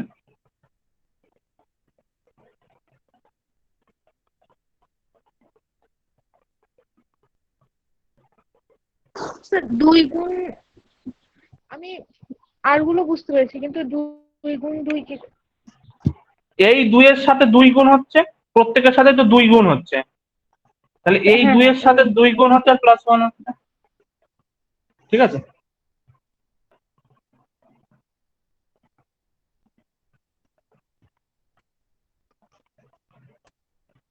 আচ্ছা এইবার তোমাদের একটা জিনিস দেখায়। আমরা বর্গ নর্মাল অঙ্কগুলোতে পরিমিতির একটা খুব কমন অঙ্ক থাকে, সেটা কি? পরিধির অঙ্ক। তো ব্যাপারটা একটু দেখে রাখো। এবার একটু অঙ্কের দিকে যাই। ধরো তোমাকে একটা আয়তক্ষেত্রাকার মাঠ দিয়েছে, আয়তক্ষেত্রাকার ফিল্ড দিয়েছে, গেল। এর ধরো এটা কি আয়তক্ষেত্রাকার, এটা হচ্ছে আমার লেন্থ মানে দৈর্ঘ্য, আর এটা হচ্ছে আমার ব্রেথ মানে প্রস্থ। তাহলে এদের এরিয়া কত বা ক্ষেত্রফল কত? লেন্থ ইন্টু ব্রেথ মানে হচ্ছে দৈর্ঘ্য ইন্টু প্রস্থ। আর এদের পরিসীমা, পরিসীমা মানে হচ্ছে আমার এই চারপাশটাকে বের করতে হচ্ছে। ঠিক আছে? এই পরিসীমাকে আমরা কি বলি ইংলিশে? সারকামফারেন্স। ঠিক আছে? তাহলে সেটা কত? পেরিমিটারও তো বলে না? পেরিমিটারও বলা হয়। এটা হচ্ছে মানে কি আমার চারপাশে যাওয়া, বা এটাকে আমরা পেরিমিটারও বলি। পেরিমিটার মানে কি চারপাশটা। অর্থাৎ আমি যদি এটাকে ভেঙে ভেঙে করি, চারপাশটা, 4টে বাহুকে আমাকে বের করতে বলে, তাহলে আমি যদি ভেঙে ভেঙে করি, লেন্থ 2টো যোগ করলাম, আর 2টো ব্রেথ আছে, এই পাশের ব্রেথ আর এই পাশের ব্রেথ, 2টো ব্রেথ যোগ করে দিলাম। এই যোগ করলে যেটা পাবো সেটা হবে আমার পেরিমিটার বা পরিধি। সেটাকে আমরা সূত্রে কি বানিয়ে নিয়েছি? এই যেহেতু দুখানা লেন্থ আর দুখানা ব্রেথ আছে, তাহলে 2 কমন নিলাম আর ব্র্যাকেটে লিখে দিলাম লেন্থ ইন্টু ব্রেথ। এই হয়ে গেল আমার পরিধি সূত্র, দৈর্ঘ্য ইন্টু প্রস্থ। এটা আমরা জানি, মাধ্যমিকে করা হয়ে গেছে এই গল্প, আয়তক্ষেত্রাকারের জিনিস। এবার প্রশ্ন হচ্ছে যেটা আমি করতে চাইছি, ধরো প্রশ্ন দিয়েছে যে একটা আয়তক্ষেত্রাকার মাঠ যার দৈর্ঘ্য হচ্ছে ধরো বা লেন্থ হচ্ছে ধরো রাখো 4 সেন্টিমিটার, 4 মিটার, আর ব্রেথ হচ্ছে 6 মিটার, ঠিক আছে? তাহলে এর পরিধি আমরা ইজিলি বের করতে পারবো। কিন্তু প্রশ্ন হচ্ছে যে এর চারপাশ থেকে আমার একটা কাঁটা তারের না, এখানে একটা চারপাশ দিয়ে এই আয়তক্ষেত্রাকার মাঠকে আমি আবার ইয়ে করলাম, কি দিলাম, বেড়া দিলাম, না রাস্তা করলাম, পাকা রাস্তা বানালাম। যদি আমি পাকা রাস্তা বানাই তাহলে এই পাকা রাস্তার পরিধি কত, প্রশ্ন হচ্ছে। যদি আমি পাকা রাস্তা বানাই, পরীক্ষায় এই সমস্ত টাইপের প্রশ্ন দেয়, এই রাস্তার পরিধি কত। আমি মাঠের পরিধি বের করতে পারবো, সেটা কত, 2 × 4 + 6 করলেই বেরিয়ে গেল 48 হয়ে গেল আমার পাকা রাস্তা, আমার মাঠের পরিধি। কিন্তু এই মাঠের চারপাশ দিয়ে আমি ধরে রাখো 2 মিটার চওড়া, 2 মিটার চওড়া, এই যে চওড়াটা, এই চওড়াটা হচ্ছে 2 মিটার, 2 মিটার চওড়া আমি রাস্তা বানিয়েছি। তাহলে এই রাস্তার পরিধি কত, পরীক্ষায় এই টাইপের প্রশ্ন খুব দেয়, তাই তো? বলো দেখি। পরের দিন তোমাদের এই বইটা থেকে প্রশ্ন করবো, এখান থেকে অঙ্ক সেট দেবো। ওরে বাবা রে, দেখে ভয় লেগে গেল। ডন, ডন। ঠিক আছে? ডনের বই থেকে কোশ্চেনের সেট বানাতে হবে। তাহলে সেই পুরনো টাইপের সেই ট্রাডিশনাল অঙ্কগুলো এখন মডার্ন অঙ্কের ইয়েতে হারিয়ে গেছে, ঠিক আছে? কেসিনাথ থেকে পরের দিন দেবো, মানে ইয়ের অঙ্কগুলো দিলে, মানে মিক্সড অঙ্ক করালে। তাহলে এখানে আমরা কি করে করছি, এই অঙ্কগুলো করার নিয়ম কি, না আমার এটা তো হলো আমার 4 সেন্টিমিটার, তাই তো? আচ্ছা, আমি যদি একে ভাঙিয়ে নিয়ে আসি, তোমরা একটুখানি বোঝো। দেখো, এইটা হলো আমার বেসিক মাঠ, যার দৈর্ঘ্য হচ্ছে আমার 4 আর প্রস্থ হচ্ছে আমার 6। এবার বলেছি কি এর চারপাশ থেকে আমি পরিধি দিচ্ছি, তাই তো? এর চারপাশ থেকে আমি রাস্তা কাটালাম, কত, 2 মিটার করে। তার মানে এখন এই রাস্তা হয়ে যাওয়ার পরে এই দৈর্ঘ্যটা এখানে 2 মিটার বেড়ে গেছে, আর এদিকেও 2 মিটার বেড়ে গেছে না, তাই তো? সে তো আর 4-এ নেই, দুই পাশে বেড়ে গিয়ে এখন সে কতই দাঁড়িয়েছে, 8-এ দাঁড়িয়েছে, তাই তো? আর এই যে প্রস্থটা, সে এদিকেও 2 মিটার বেড়েছে আর এদিকেও 2 মিটার বেড়ে সে আর 6 নেই, সে আজ কত এসে দাঁড়িয়েছে, 6 বাদ দিয়ে সে এসে দাঁড়িয়েছে হচ্ছে 6 আর 4, কত হচ্ছে, 6 আর এদিকে 4, 6 আর 4 10-এ এসে দাঁড়িয়েছে, তাই তো? এই হচ্ছে আমার প্রশ্ন। এইবার যদি এটা পরিধি আমি মাপতে যাই, তাহলে আমার এই পরিধি কত দাঁড়াবে? তাহলে এখন এই নতুন যে রাস্তাটা পেলাম, এই নতুন রাস্তার দৈর্ঘ্য তাহলে আমার কত দাঁড়াচ্ছে, দুই পাশে 2 মিটার 2 মিটার করে বেড়ে গিয়ে 4 4 এখন এই 8 মিটার হয়ে দাঁড়িয়েছে। আর এদিক থেকে 2 মিটার 2 মিটার বেড়ে গিয়ে প্রস্থ এখন কত এসে দাঁড়িয়েছে, 10 মিটার এসে দাঁড়িয়েছে। তাহলে নতুন রাস্তা মানে জমি সহ নতুন রাস্তার পরিধি কত, 2 × দৈর্ঘ্য × প্রস্থ, মানে প্লাস প্রস্থ স্যার, প্লাস প্রস্থ। তাহলে কত দাঁড়ালো, 18 × 2, 18 2 36। এই 36 হলো 36 মিটার যে পরিধি, এটা দাঁড়াচ্ছে কি আমার জমি প্লাস রাস্তার পরিধি, জমি প্লাস রাস্তা। আমি প্রশ্ন করেছি শুধু রাস্তার পরিধি কত। তাহলে শুধু রাস্তার পরিধি মানে কি, এটা হলো টোটাল, এই যে আমি যে 36 মিটার পরিধি বানালাম, এটা মানে কি এন্টায়ার, এইটা, এটা মানে হচ্ছে এন্টায়ার এই পোর্শনের পরিধি বের করেছি। কিন্তু আমাকে তো তা বলেনি, আমাকে বলেছে শুধু এই জায়গাটা, আমাকে বলেছে এই জায়গাটার পরিধি কত বের করো, আমাকে এই জায়গাটার পরিধি বের করো। ওটা তো স্যার ক্ষেত্রফলের প্রবলেম হয় না স্যার? হ্যাঁ হ্যাঁ, ওটা তো স্যার ক্ষেত্রফলের প্রবলেম হয় না? ক্ষেত্রফলের প্রবলেম হয়, পরিধির ক্ষেত্রেও বের করা যায়। আমাকে বলেছে মধ্যিখানে পরিধি বের করো, তাহলে আমি শুধু রাস্তার পরিধিটা বের করবো। এটা ক্ষেত্রফলের ক্ষেত্রেও একই জিনিস, টোটাল ক্ষেত্রফল থেকে রাস্তার ক্ষেত্রফল থেকে জমির ক্ষেত্রফল বাদ দিই, তাহলে সেক্ষেত্রেও আমার এখান থেকে বেরিয়ে যাচ্ছে। তাহলে আমাকে মাইনাস করে দিলাম, শুধু রাস্তার পরিধিটা আমি পেয়ে যাচ্ছি। অর্থাৎ রাস্তার পরিধি মানে কি বলতে চাইছি, এখান থেকে 2 মিটার চওড়া, আমাকে এই পোর্শনটাকে এক্সট্রা বের করতে হচ্ছে, এই পোর্শনটাকে এক্সট্রা বের করে, এই এক্সট্রা পোর্শনটাকে আমি বের করে নিলেই তো আমার বেরিয়ে যাচ্ছে, এই এক্সট্রা পোর্শন গুলোকে আমি বের করে নিলেই তো আমার বেরিয়ে যাচ্ছে। দিয়ে দিলে আমি শুধু রাস্তার ক্ষেত্রফলটা আমি পেয়ে যাচ্ছি 4-5 দিয়ে। তাহলে আমার জমির পরিধি থেকে রাস্তার টোটালটার পরিধি বাদ দিয়ে দিলাম, শুধু রাস্তার পরিধি পেয়ে যাব, ক্ষেত্রফলের ক্ষেত্রেও সেই একই গল্প। এই ধরনের কিছু দেয় পরীক্ষায় প্রশ্ন, যেটা হচ্ছে আমরা মাধ্যমিকের পরীক্ষায় যে কঠিন কঠিন অঙ্কগুলো হতো এই ধরনের অঙ্কগুলো হতো, রাস্তা ফাস্তা দেখলে আমরা বাদ দিয়ে দিতাম। আর একটা টাইপের প্রশ্ন হয় এখান থেকে, সেটা হচ্ছে মাঝখানে রাস্তা টেনে দেয়। এই একই অঙ্ক রাখলো, রাস্তার মাঠের বাইরে না করে দিয়ে রাস্তা মাঠের ভেতরে করে দিল, এই রাস্তা এই মধ্যিখান থেকে টেনে দিল। একই নিয়ম, আগের বার আমরা বাইরে করেছিলাম, এখানে ভেতরে করব, আগের বার প্লাস করেছিলাম, এবার মাইনাস হবে। শুধু মাইনাস করার পরে মাঝখানে যে অ্যাডজয়নিং পার্টটা আছে এটার একটা স্কোয়ার হবে, এটা একটা স্কোয়ার ফর্মে আসবে, এটা আবার টোটাল কাউন্টিং থেকে বাদ দিয়ে দেবো, দিলে আমি শুধু রাস্তার ক্ষেত্রফল পেয়ে যাবো এখান থেকে। এইভাবে এইগুলো হয়, আগের বারে যেরকম করেছিলাম। স্যার ক্ষেত্রফল বলছেন, এটা হ্যাঁ, ক্ষেত্রফলের ক্ষেত্রে? ক্ষেত্রফল, আচ্ছা।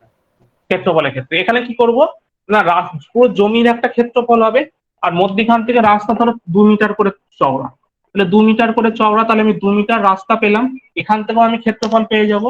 এখান থেকে যদি 2 মিটার চওড়া হয়, আমি এটা হচ্ছে রাস্তার প্রস্থ আর এটা তো দৈর্ঘ্য, আমি এই দৈর্ঘ্যটা পেয়ে গেলাম। এখান থেকে এটা হলো চওড়া, আর এইখান থেকেও আমি এই দৈর্ঘ্যটা পেয়ে গেলাম, ফলে আমি যাতে এখান থেকে এই রাস্তা আর এখান থেকে এই রাস্তা, রাস্তার আমি একটা ক্ষেত্রফল পেয়ে গেলাম, অলরেডি জমির একটা ক্ষেত্রফল পেয়ে গেছিলাম। হলো ধরো জমির ক্ষেত্রফল বেরিয়েছে আমার 100 ইউনিট, মানে এইটা টোটালটা, এই টোটালটা মিলিয়ে দেখো 10, আর এই ধরো এই টোটালটা মিলিয়ে ধরো আমি ধরলাম হচ্ছে আমার হলো কত 10, আর এই স্কোয়ার হয়ে যাচ্ছে, ধরো এটা হচ্ছে আমার 11, তাহলে আলটিমেটলি আমার জমির ক্ষেত্রফল হচ্ছে 110। আর রাস্তার ক্ষেত্রফল ধরো করে হচ্ছে তোমার এদিকে হচ্ছে 11 দুগুণ 22, আর এদিকে হচ্ছে 10 দুগুণ 20, তাহলে টোটালটা মিলে রাস্তার ক্ষেত্রফল কত দাঁড়ালো 42। তাহলে রাস্তাটা টোটাল কত 42 ক্ষেত্রফলের, আর জমিটা কত, জমিটা হচ্ছে আমার 110 ক্ষেত্রফলের। এইবার দেখো রাস্তাটা যখন আমি এই হিসাবটা করেছি, যেখানে 2 হচ্ছে চওড়া আর 10 হচ্ছে লেন্থ, আর যখন আমি এটা নিচ্ছি এখানেও 2 হচ্ছে চওড়া আর এই লেন্থটা হচ্ছে 11, তাহলে প্রত্যেকটা ক্ষেত্রেই দেখো মাঝখানের এই সিকোয়েন্সটা ডবল কাউন্টিং হলো না, মাঝখানের এই সিকোয়েন্সটা তো ডবল কাউন্টিং হলো, এর ক্ষেত্রেও আমি এই জিনিসটা কাউন্টিং করেছি, এর ক্ষেত্রেও এই জিনিসটা কাউন্টিং করেছি। এটা কত, এটা তো 2 2 2 2, মাঝখানে একটা বর্গক্ষেত্র তৈরি হচ্ছে, এটা তো ডবল কাউন্টিং হয়ে গেল। ডবল কাউন্টিং করার জন্য এই যে আলটিমেট আমার হিসেবটা হলো, এখান থেকে বাদ দেবো, টোটাল রাস্তার ক্ষেত্রফল কত 42, 42 থেকে 4 বাদ দেবো, তাহলে কত হলো 38 হলো।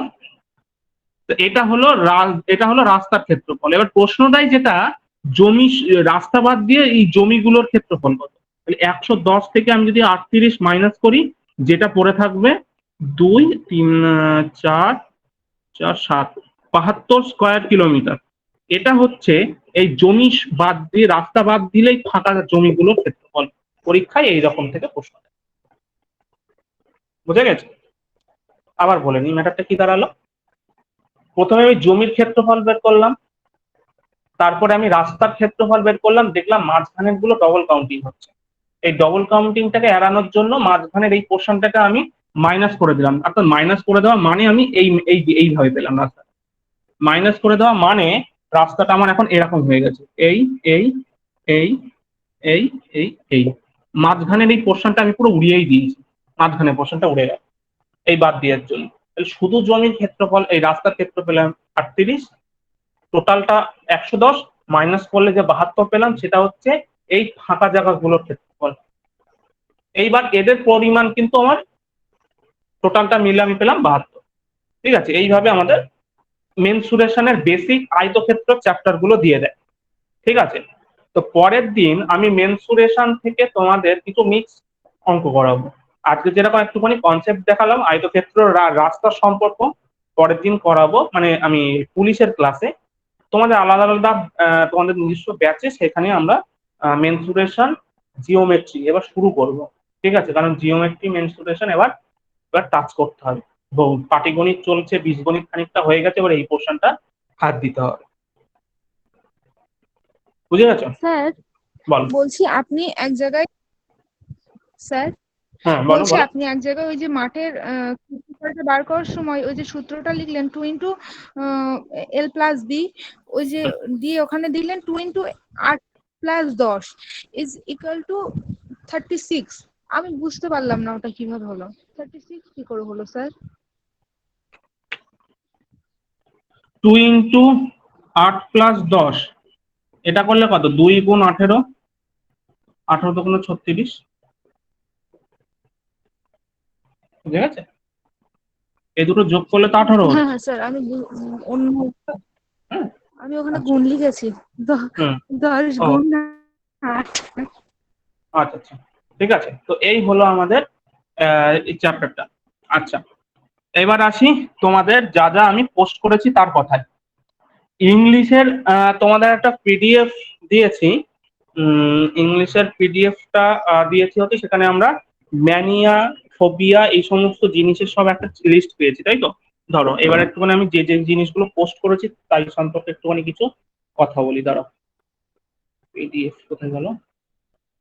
দেখো আমি এবার কি কি পড়বে, এবার আমি পড়ার বিষয়ে আসি। প্র্যাকটিসের কথাই হলো।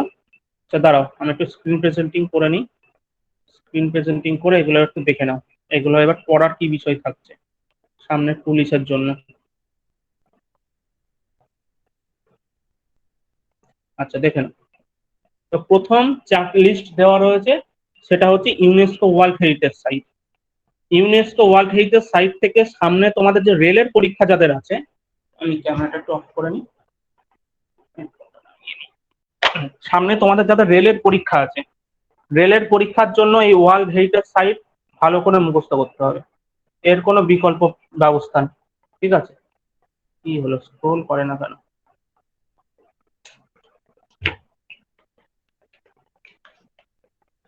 ওয়ার্ল্ড হেরিটেজ সাইট ভালো করে পড়তে হবে।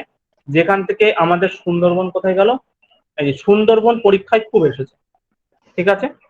কালচারাল সাইট গুলো দেওয়া আছে, কালচারাল সাইট গুলো কোন রাজ্যে আছে সেটা পড়বে, সাল পড়ার দরকার নেই, ঠিক আছে?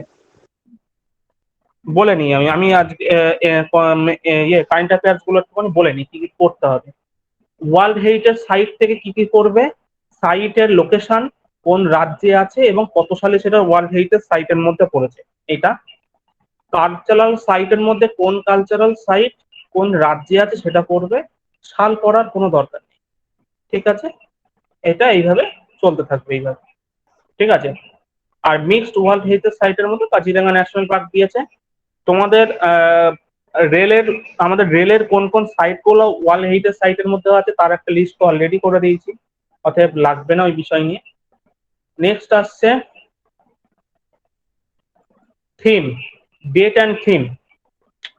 এই যে ডেট অ্যান্ড থিম, এটা কিন্তু খুব গুরুত্বপূর্ণ।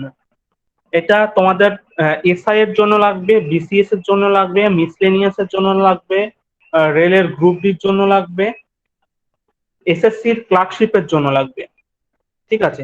এই ডেট অ্যান্ড থিমটা, ডেট অ্যান্ড থিম মুখস্থ করে নেবে, ঠিক আছে?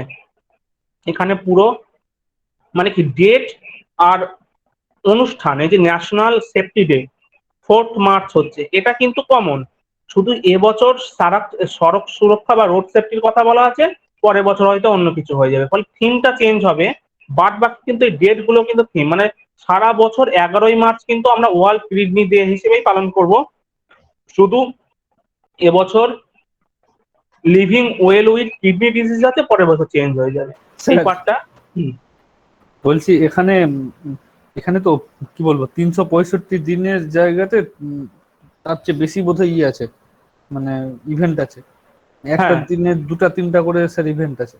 স্যার বলছি এগুলোতে যদি ইম্পর্টেন্ট মার্ক করা যাবে?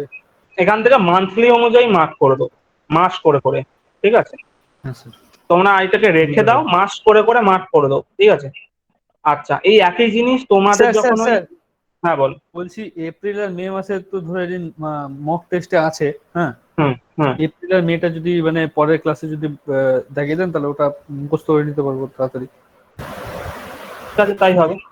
আচ্ছা, আর একটা যেন কি বলছিলাম, হ্যাঁ, তোমাদের যে ইয়ারলি অ্যাচিভার্স বেরোয়, ইয়ারলি অ্যাচিভার্স তো তোমরা এই এই জিনিসগুলো বাংলায় পাবে, বাট সে অ্যাচিভার্স বেরোনোর আগেই অলরেডি পরীক্ষাগুলো ঘটে যাচ্ছে, তার জন্য ইংলিশ পোর্শনটা মুখস্থ করতে হবে, কারণ বাংলায় এই মুহূর্তে কোনো রিসোর্স নেই যেগুলোতে আমাদের রেডি করা থাকবে। ঠিক আছে, তারপরে রয়েছে আমাদের list of important awards.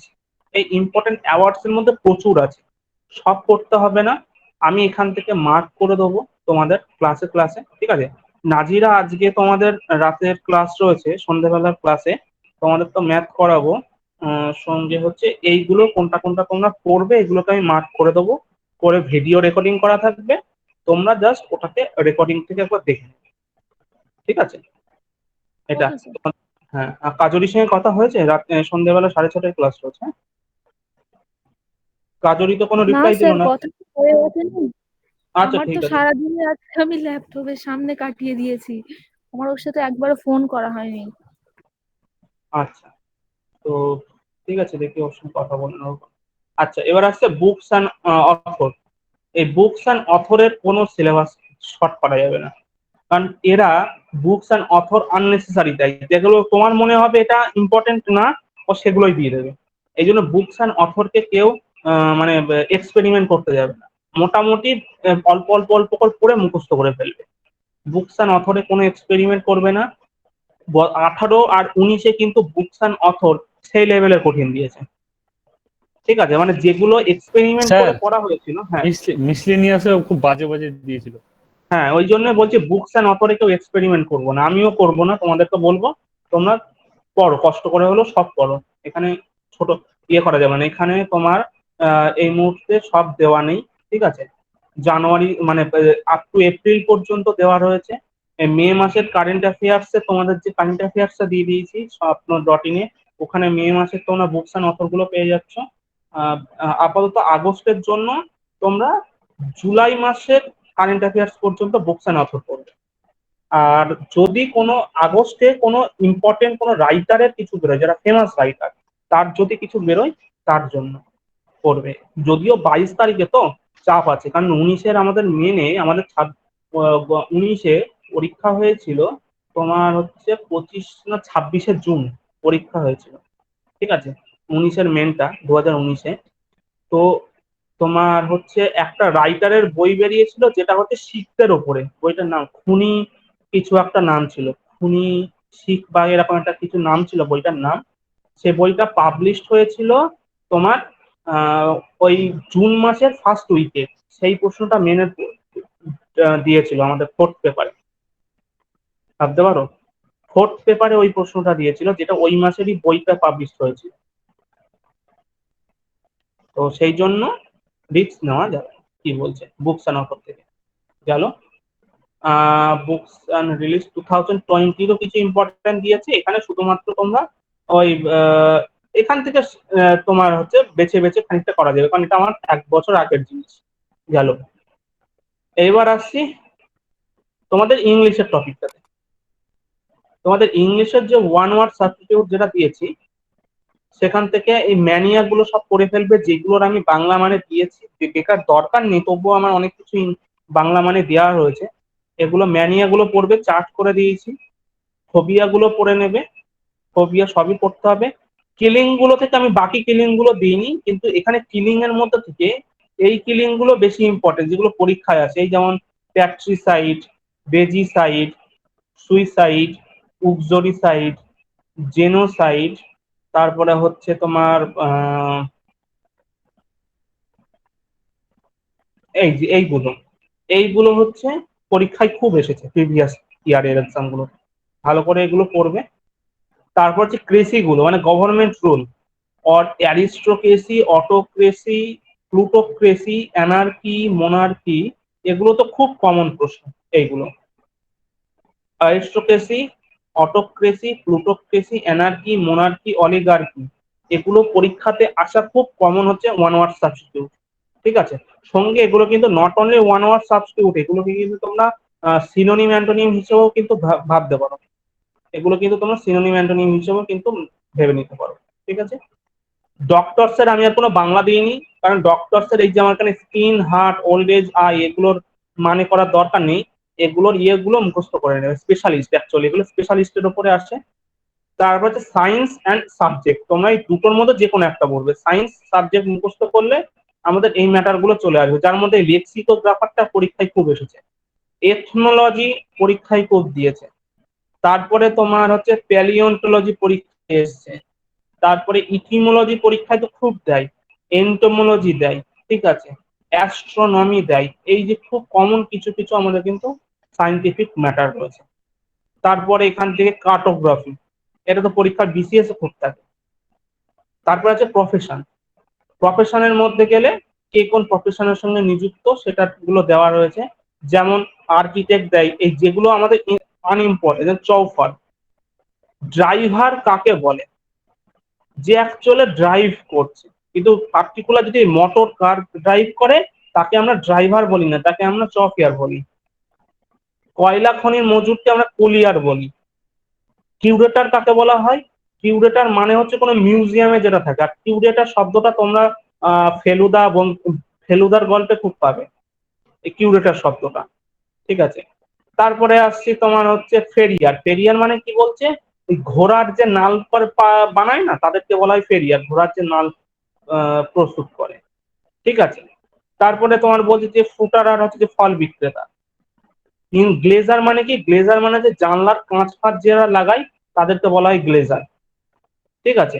Jockey মানে তো সবাই জানো যে ঘোড়া দৌড়ে রেসে থাকে, তাকে আমরা জকি বলছি, ঠিক আছে।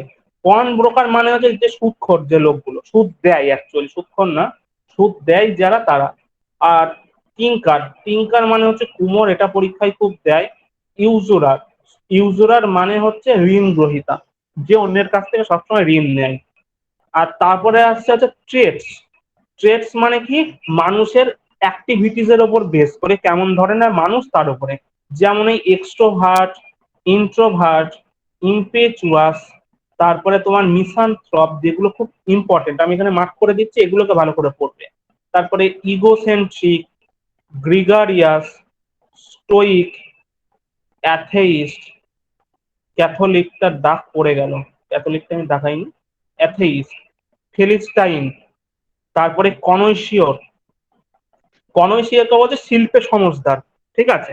তো কেমন ধরনের ম্যাটারটা কনৈশিয়র সম্পর্কে বলি, সেটা হচ্ছে বাংলায় ডান্সের প্রোগ্রাম গুলো দেখবে, হচ্ছে সেখানে দেখবে হচ্ছে ইয়ে ডান্স জাজ করে, কে জাজ করে জানো? সোহম। ডান্স বাংলা ডান্স বা ডান্স ইন্ডিয়া ডান্সের জাজকে সোহম। আবার দেখবে আরেকজন ডান্সারের জাজের নাম দেয়, সে হচ্ছে কে, ও নাম কি জানো মেয়েটার নাম, অনেকগুলো বিয়ে, স্যার শ্রাবন্তী। শ্রাবন্তী, ও জাজ। আর সঙ্গে মিঠুন চক্রবর্তী। তো কেমন ধরনের লোক? মিঠুন চক্রবর্তী একজন নামজাদা ডান্সার, ও ডান্সের জাজ, ঠিক আছে। সোহম আর শ্রাবন্তীকে কোনোদিন দেখেছো সিনেমায় নাচ করতে? তারা ডান্সার। তাহলে এই কমন কনৈশিয় কাদের পক্ষে আসছে না? যারা অ্যাকচুয়ালি ওই ব্যাপারটা সম্পর্কে জানে। মানে তুমি যে বিষয়ে তুমি জাজ করছো সেই সম্পর্কে তুমি অভিজ্ঞ লোক, তাকে তবেই তোমাকে কনৈশিয়ার বলবে। ওই সোহম শ্রাবন্তীর মতো ডেকে আনলো পয়সার জন্য, আর কি আমি কিছু ভুলভাল ডায়লগ দিলাম আর সবকিছুতে ওয়াও ওয়াও করলাম, ওগুলোকে কনৈশিয়ার বলবো। গুরমেট মানে কি? খাদ্যরসিক বলে নাই, প্রচুর খায়, গোগ্রাসে যে খায় একেবারে, মানে ওই রাক্ষসী টাইপের যাকে বলে। ইউটিউবে দেখবে না কিছু লোক আছে চিকেন ললিপপ আর চিকেন লেগ পিস এর ভিডিও বানায়, এরা হচ্ছে গোরমেট, হাউমাউ করে খায়, ঠিক আছে। আচ্ছা, তারপরে ধরো পরীক্ষা অপটিমিস্ট পরীক্ষায় এসছে, আমি মার্ক করে দিচ্ছি, এগুলোকে ভালো করে বলবে। অ্যাস্থেট, মিসোগাইনিস্ট, স্যার এগুলো তো মার্ক কেমনি করবো? আমি তো বের করে রাখিনি পিডিএফ। আমি ভিডিও দিয়ে দিচ্ছি, ওই জন্য ও ভিডিওতে আচ্ছা মার্ক করে আচ্ছা, রাখছি, হ্যাঁ স্যার। ঠিক আছে। আচ্ছা, তারপরে হচ্ছে গালিবেল। গালিবেল মানে তো খুবই সহজ সরল লোক, নিষ্পাপ লোক একেবারে। হেনপেক্ট, হেনপেক্ট মানে হচ্ছে একদম স্ত্রীর কথায় ওঠে বসে। স্যার স্যার বলছি, এটা কি আপনি আপনার পিডিএফটাতে এডিট করছেন নাকি? না না, আমি এমনি জাস্ট এখানে মার্ক করছি, এডিট স্যার করলে এডিট মার্ক, করছি না। না স্যার মার্ক করে সেভ করলে এটা তো হয়ে যাবে, মানে আমি সেভ থেকে যাবে। করবো না, ফাইনালি সেভ করবো না, আমি এই জন্য ভিডিওটা দেখিয়ে দিচ্ছি, ও তোমরা যাতে করে দেখে নিতে পারো।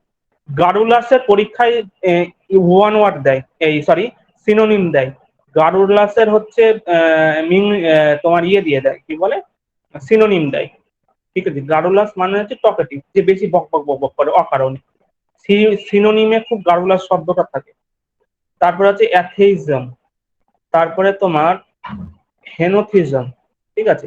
এই যে জিনিসগুলো মার্ক করলাম এগুলো হচ্ছে সেইগুলো পরীক্ষাতে খুব অলরেডি এসেছে। এর সঙ্গে তোমরা কোন পড়গুলো পড়বে, তোমাদের বিসিএস এর যে বই আছে স্ক্যানার, সেখানকার প্রিভিয়াস ইয়ার গুলো পড়বে। আর নাজিরা তোমাদেরকে অলরেডি আমি যেগুলো লিখিয়েছি সেগুলোর সঙ্গে এইগুলো পড়ে নেবে, ব্যাস, আদার কিছু করার দরকার নেই। ঠিক আছে? ইডিএমটা আমি কাজ করছি, ইডিএমটা এর মধ্যে পেয়ে যাবে। সিনোনিম অ্যান্টোনিমটাও আমি রেডি করছি, সিনোনিম অ্যান্টোনিম আর ইডিএমটা দিয়ে দেবো। আর বাকি তো তোমাদের ফরেন ল্যাঙ্গুয়েজ দিয়েই দিয়েছি আগের দিন, ফরেন ল্যাঙ্গুয়েজ গুলো মুখস্থ করে নেবে। আর একটা যেটা দেবো ইংরেজি থেকে তোমাদের মানে এটা শুধুমাত্র বিসিএস এর জন্য, সেটা হচ্ছে ইন্টারজেকশন। ইন্টারজেকশনের মিনিং দেব। এটা কিন্তু প্রত্যেক বছর বিসিএস এ একটা করে থাকে, আর কোনো পরীক্ষায় আমি দেখিনি ইন্টারজেকশনের মিনিং, ওটা ওয়ার্ড মিনিং। ঠিক আছে, গেল। আর আমাদের পুলিশের এসআই এর জন্য এই যে মিক্স ম্যাথস যেগুলো চলছে এগুলো চলছে, এর সঙ্গে সঙ্গে আমি তোমাদেরকে কিছু বাংলায় নোট লেখাবো, বাংলাতে ওয়ান লাইনার জিকে লেখাবো। ঠিক আছে, জিকে মানে মিক্সড সায়েন্স, হিস্ট্রি, জিওগ্রাফি সব থাকবে, আর সেগুলো ওয়ান লাইনার করে হবে। একটা খাতা রেডি রাখবে, ডাইরেক্ট ক্লাসে আমরা ফেস টু ফেস ওগুলোকে লিখবো, ওর জন্য আলাদা করে নোট কোড পিডিএফ দেবো না, কারণ আমি ডিটেলস তো লেখাবো না, জাস্ট বাছাই বাছাই করে লেখাবো। ঠিক আছে, তো পরের সপ্তাহে যদি ক্লাস হয়, পরের ক্লাসে ওইগুলো তোমরা একটু খাতা বের করে রাখবে, ওয়ান লাইনার গুলো এখন সামনাসামনি লেখা হবে। ঠিক আছে, নেক্সট সানডেতে যদি আমরা ক্লাস করি। ঠিক আছে, চলো তাহলে আজকে এই পর্যন্তই থাক। আজকে যে জিআই যেগুলো প্র্যাকটিস হলো, তোমার ওয়ান লাইনার এই জিআই এর যে মিক্সড পাজেল মানে সরি ম্যাথামেটিক্যাল সিরিজ, তার আমি কিছু সেট আমি পোস্ট করে দিচ্ছি তোমাদেরকে ওই ইয়ে থেকে, কি বলে, আমি আরএস আগরওয়ালের বইয়ের থেকেই দাও। তো তোমরা ওই সেট থেকে প্র্যাকটিস গুলো করবে। ঠিক আছে, ওগুলো আমি দিয়ে দিচ্ছি। স্যার আর আপনি যে বইটা থেকে করালেন সেটা একটু নাম বলবেন স্যার তাহলে? ওই বইটার নাম হচ্ছে আরএস আগরওয়াল। আরএস আগরওয়াল তো আমার আছে। আরএস আগরওয়ালের আমি ভার্বাল তো নন বইয়ের নাম। আরএস আগরওয়ালের বইটার নাম হচ্ছে ভার্বাল নন ভার্বাল। ঠিক আছে, এই বইটা অনেকটা মোটা বই, তো না হলেও চলবে। আমি তোমার যে প্র্যাকটিস সেটটা এখন দেব, এই প্র্যাকটিস সেটটাও আরএস আগরওয়ালের ভার্বাল নন ভার্বাল থেকেই দেবো সেটটা। বুঝে গেছে? সেটটা প্র্যাকটিস করো, আর সঙ্গে আমি পরে আমি ওর অ্যান্সার শিটটা পরে আমি দিয়ে দিচ্ছি। ঠিক আছে, তো চলো তাহলে পরের দিন ক্লাসে দেখা হচ্ছে।